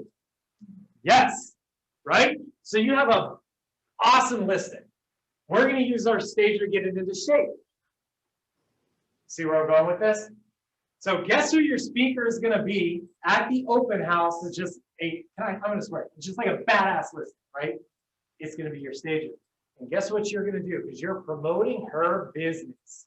You're probably going to go live and promote it and or offer a gift for go live, something like a gift card for staging, like whatever it is. You can offer gifts because you're co-branding and giving the business and the opportunity, right? Yeah, I love it. So you could just do all of these. Like, do you see like between, this is so funny because now you got the people that have a little bit more experience in the room getting excited about ideas, and you have Sue who sparked all this, and now Mary and I, and you just do it all. Like, that's what we're telling you. Do it all. That's it. That's the secret. Do it all. And do it really, really well. And what you think is enough is not enough. If you think giving one gift card is not enough, Sue's going to come right behind you and do an open house where everybody's a winner and everybody gets a gift card. And then you will never go back to just one gift card ever again. Because that's One of what the- it is. Yeah. In the market we've been in, you're going to have a ton of people come through the house. I always try to get a lender there. So if they're not ready, they can get pre-approved right then and there. So that's another good person to have at the house with you.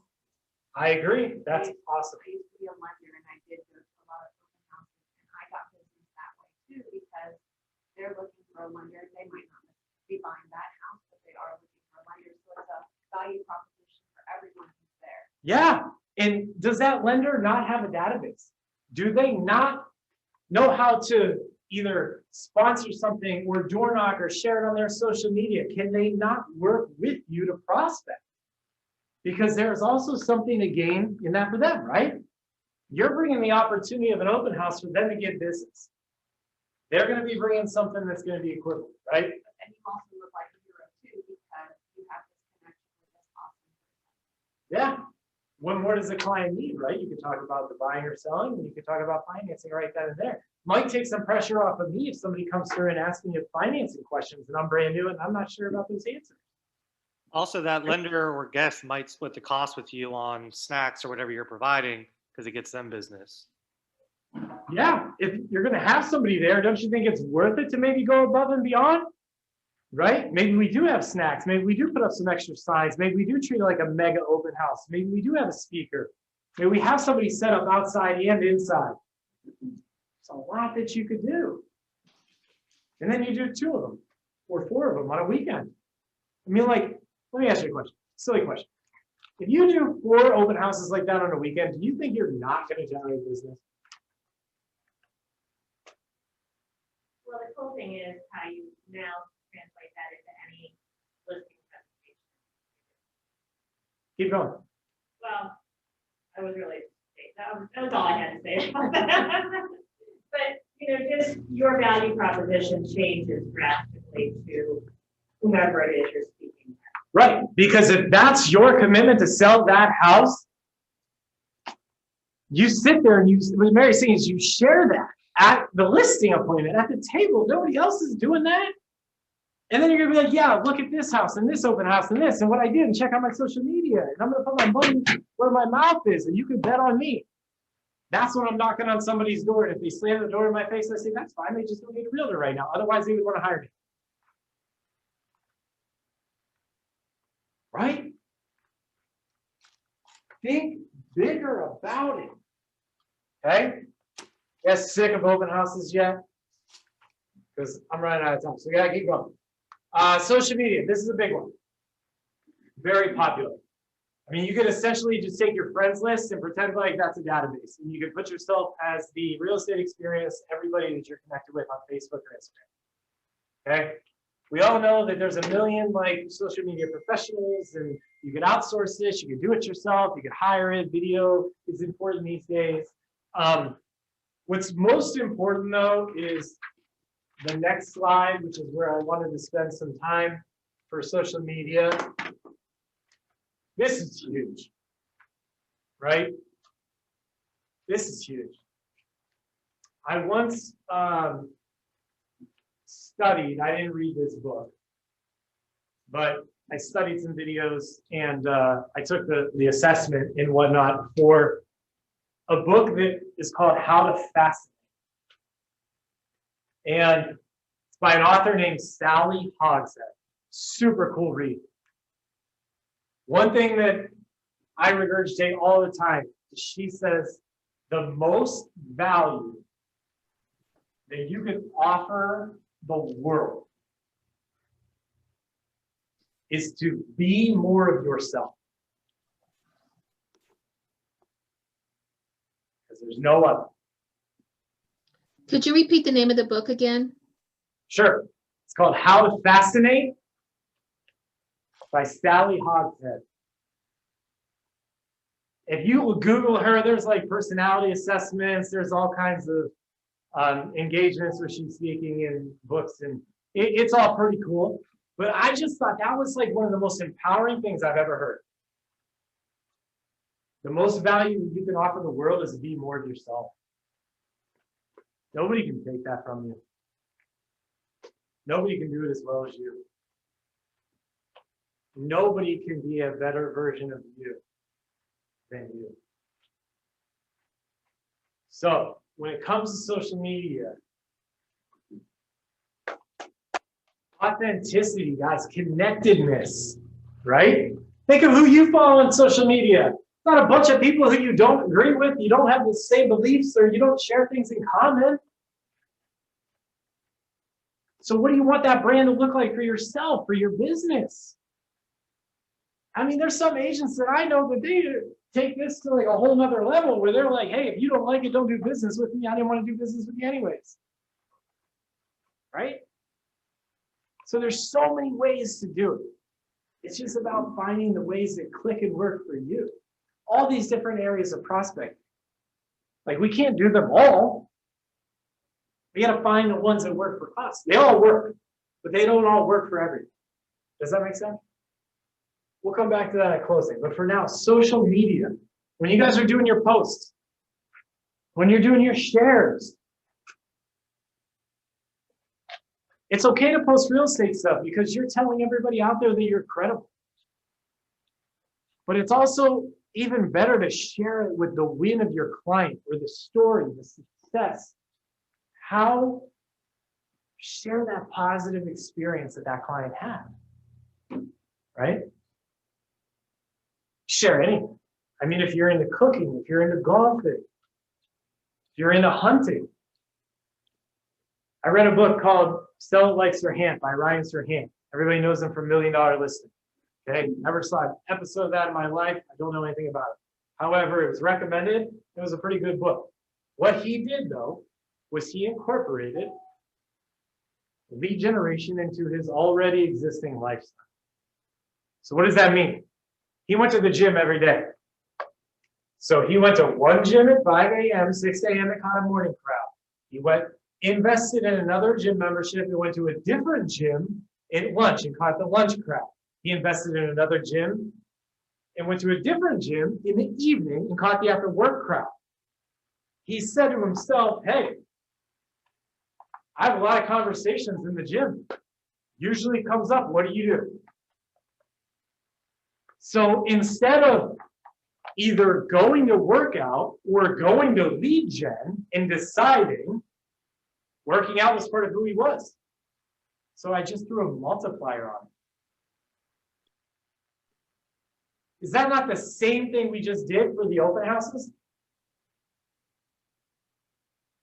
You throw a multiplier on, right?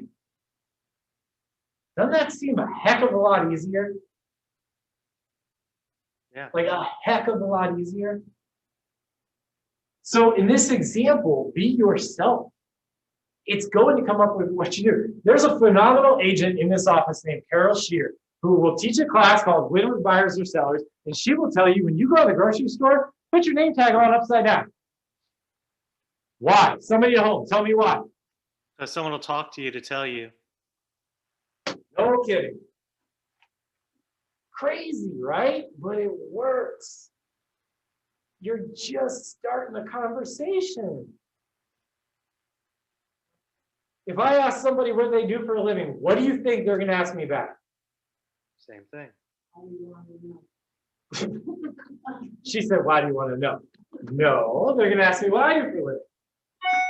And then that's how you take it, right? So the idea is, guys, be you, because guess what? This is where the connection and the relationship is built until it turns to a real estate conversation. So all those signees from an open house that we said, how long do I hold on to them and follow up? Until they tell us otherwise, because we don't know when. Guess what? It's not your job to know when. It's your job to be ready. Okay? So don't try to force it. Don't try to predict it. Don't waste all your money. Just be ready. Be prepared. Right? So when the conversation turns to a real estate conversation, you're there. Right? I got agents talking to people all over the place. Half the time they're trying to lift up somebody else's business. Why? Because they know if they help other people, it will come back to them. And they know that every time they reach out to somebody to help promote their business, they are still a real estate professional. So in the background, I'm always a real estate professional. But I'm not leading with that. I don't have the commission breath. I'm not talking to you just because of what you can do for me. Right? It's not a one-to-one. Don't have that expectation. You'll only let yourself down. Okay? Get out there, be yourself. You're always going to be a realtor in the background. Got it? Any questions, any ahas, any experiences with social media to share for the group? What's the name of that book? How to Fascinate? By who? That I didn't write down. Sally Hodgson. That's right. Thank you for participating. All right, so we got about 10 minutes left. I got a couple other things to go through. Somebody at home, read what's in the red for me.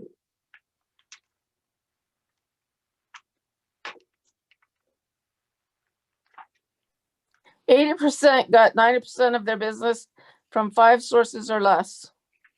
Okay. Explain that. 80%. I'm thinking. Let me think. All right. 80%. Anybody can explain. You read it. You don't have to be on the spot, but you're welcome to take a stab at it. Somebody explain it. What that mean?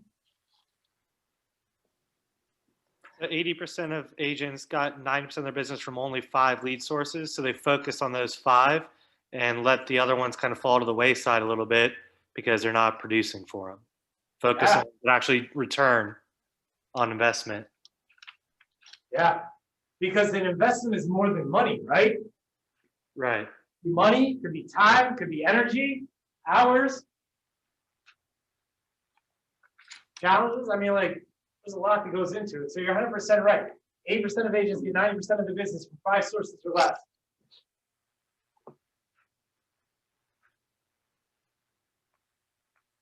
That tells me the trick is to go deeper instead of wider. Right? So let's tie this all together here in the last few minutes. I love open houses, as you guys understand. If they are a source of business that I crush it, would it make sense to do 1 open house a week or try to find a way to do 3? Find a way to do 3. Yeah, right? Because if my number 1 source is an open house is a brand new agent, which it very well could be, and I get 40% of my business from there, why am I being busy trying to do it all? I'm a dog fan, that's okay. Right? So you guys like, are you guys picking up on this concept right now, right? Because what happens is we think we have to do everything. If we don't do everything, then we don't think we did a good job. What does that mean? That means that when I have an open house, I think I got to get everybody to sign in. Everybody's got to sign in. If I don't get everybody to sign in, I didn't do a good job. I don't like that expectation. Because that's an all or nothing. That's a black or white. So it's different now. The open houses are scheduled a half hour at a time, and you know. Yes, it is different now. You are right. I probably wouldn't be that good in the open house right now because of it. You're better than I. The way that this pertains is that open houses, you do as many of them as you can fit into your schedule. Right? Like, so what happens is when people are coming in and we feel like we had to get everybody to sign in and they didn't, I'm like, oh man, I missed out on a lead. That's what we think. Oh, there goes one. No. Listen to Sue Lust-Gleach and her experience in this business. The people that you connect with are the ones that you move forward with. Okay? So there's a difference in that mentality, in that mindset. That mindset says, the 5 people that I connect with are who I'm going to move forward with. Not the person that blew by me, not the person that wrote a fake email down, not the person that refused to answer my question. I don't need to chase them. Come on, even if I caught them, is that going to be a good business? Excuse me.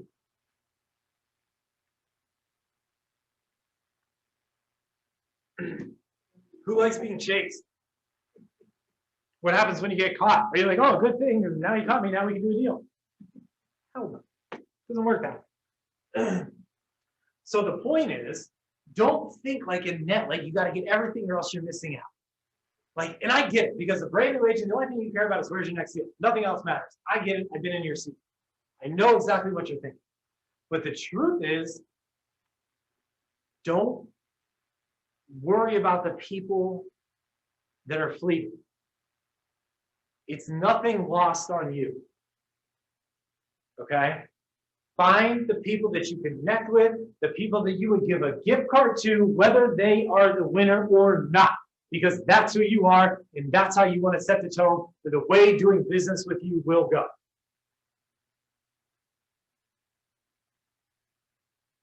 See? Makes sense? So, you have an open house. 10 people come through. You connect with 2 of them. Listen, I'm not saying you can't email everybody because you got their email address. I'm saying you spend time with the people that are giving you the same reciprocation, okay? Because you can't force somebody to buy a house. You can't sell somebody a house that isn't listening, right? Not everybody's going to be your client. Trust me, you don't want everybody to be your client. Now, this is not an excuse for saying, well, I went through an open house, I got one person. Like, take this with a grain of salt. I'm saying it with a purpose, right? Connect with people, just like social media, it all blends together. Connect with people because of who you are. Let the business fill in the gap when it's necessary.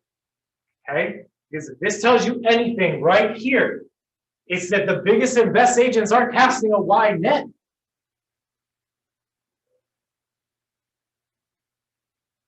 Okay?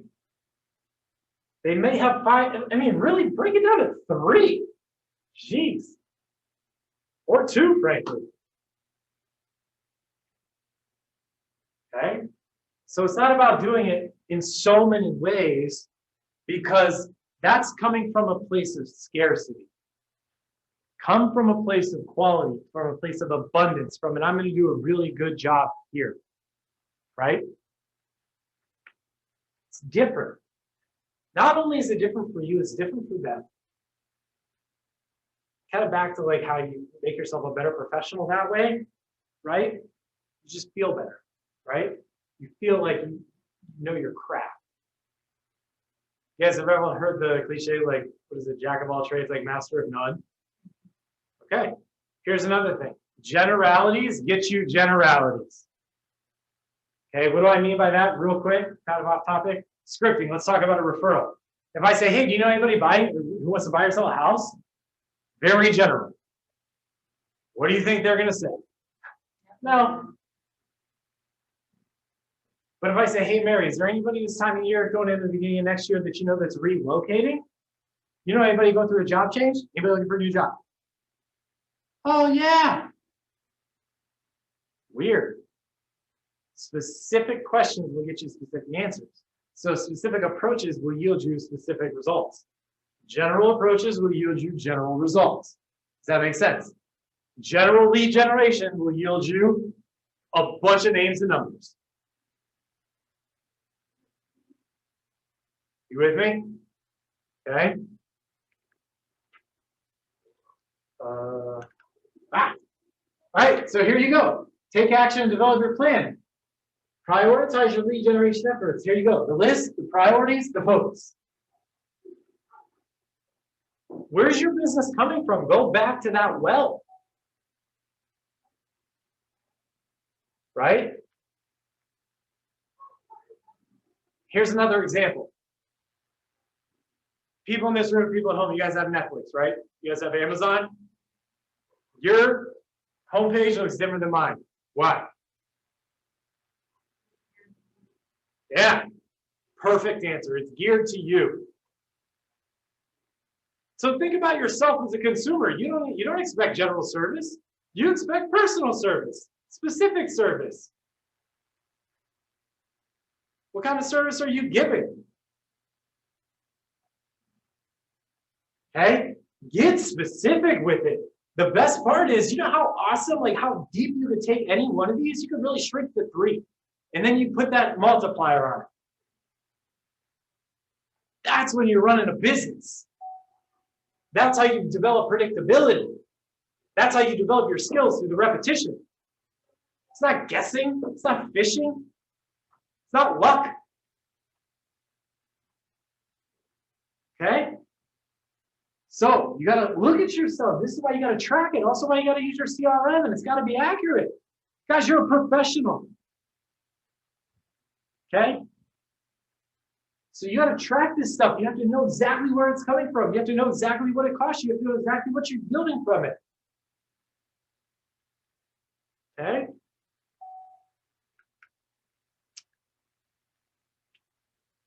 I don't know if this is it or not. Ahas, this is it. Can somebody at home give me an aha for any one of these? I don't care what they are.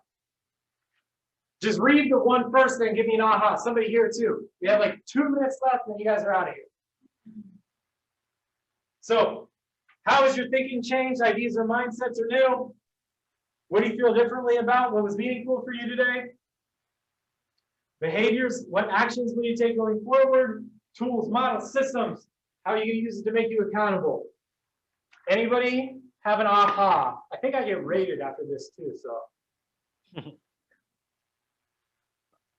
I guess we all have skin in the game. But Sorry, I was on mute. I liked your point, Jonathan, about give people value. Don't be trying to sell them something. Give them something of value. I thought that was a great point. And sometimes that's really often hard to think about. What would somebody value? Can you give us examples of times of things that you offer of value? yes, that's a tough one. The first thing that came to mind when you asked was, how do I determine if something's valuable? I just think, if this was me, what would I want? Or what would I find it valuable, right? So, example, if I'm door knocking for an open house or doing a mailer, I think to myself, why would I care if I live in a neighborhood and my neighbor's selling their house? So then I think, okay, well, their property value is going to affect mine, right? What their house sells for does impact my property value. So I think that's important to know. So that would incorporate that into like a script. That's valuable if, why you're coming to an open house. Another reason might be inventory is super low. I don't really like that one, but I guess what I was thinking was like inventory is super low. So I was calling around the neighborhood. If you knew somebody that wanted to be in Olentangy schools in your subdivision, XYZ neighborhood, we're going to be having an open house. We're expecting a handful of offers. It's going to go quick. So we need to schedule a private showing, or I can get you in right at the open house. Something like that, trying to create an urgency, but that wasn't a good one. Pick your neighbor. Pick your neighbor. Yeah. Actually, I thought that was a really good one, because I think what we're seeing right now is a lot of neighbors have folks who want to live in and around them. So I really do think that was a good script. Thank you. Yeah, I mean, you're right too. There is a lot of truth to that. It's just one of those things that, like, when people move, like, it's a hot topic of conversation. And I think it just puts these things in our minds that maybe weren't there otherwise. And yeah, people do like that because every subdivision is like really community focused. Bridge Park is one. Literally, Rachel and I went to Bridge Park to go to the North Market to check it out. There wasn't really much open, but they had the signs. So then, because we live downtown, we went to the actual North Market. It was literally the same vendors. And I was like, oh, cool. So they're just created the exact same thing. So people don't have to come downtown in Dublin. Nothing wrong with that. So yeah, there is a huge sense of communal living that way. Okay. Thank you, Sue. I appreciate that. Any other ahas? The ideas for open houses and giveaways and such, I thought was a really good one. I hadn't really thought about.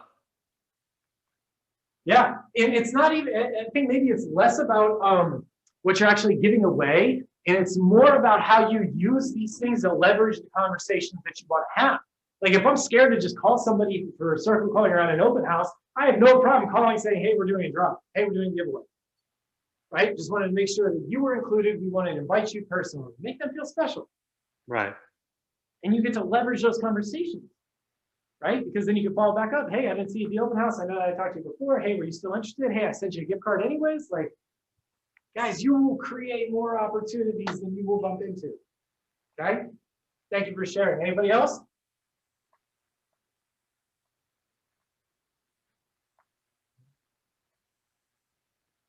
No? No? I'd like to know that more of oneself. Yeah. That was a good nugget. Yeah, that's pretty empowering, I think. Yeah, that was a good one. I also like to people who you connect with or who you move forward with, and not forget the rest, but don't let that Yeah. bother you so much. Yeah. So I'll give you where some of this stuff came from when I was brand new. This is kind of what I thought if I was going to model a business. I really like this approach. There's a podcast that I've listened to forever. We share it with a lot of newer agents, but there's a podcast called Super Agents Live.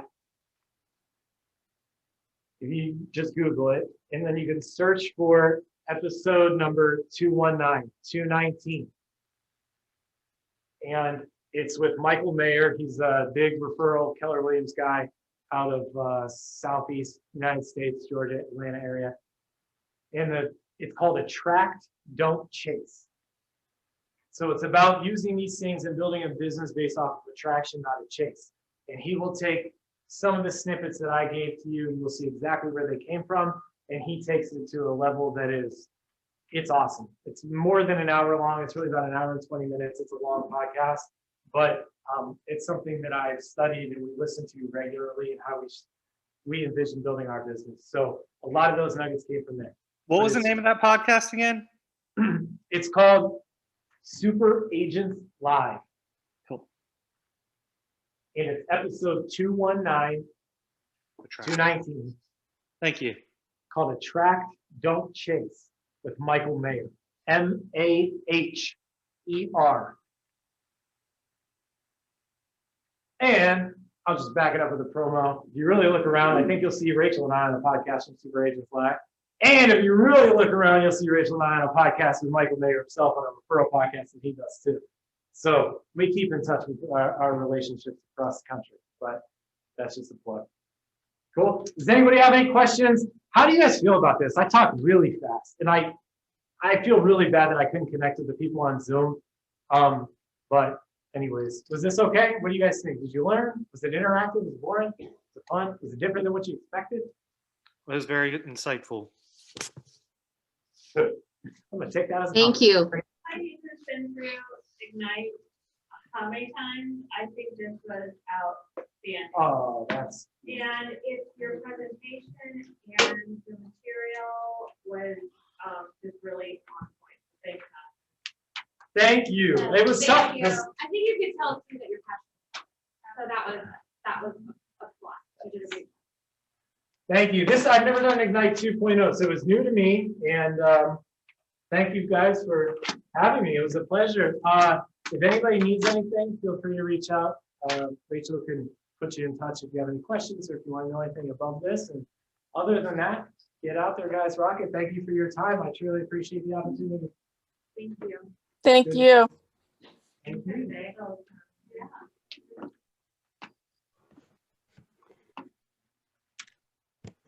This was a room full of people you'd be getting applause right now. Yeah, standing ovation. Yes. I know, like, I feel so bad. I don't know how to do this. That's okay. He goes to sleep, Jonathan. I had to wake up sometimes. I was doing it this morning. All right. Whew.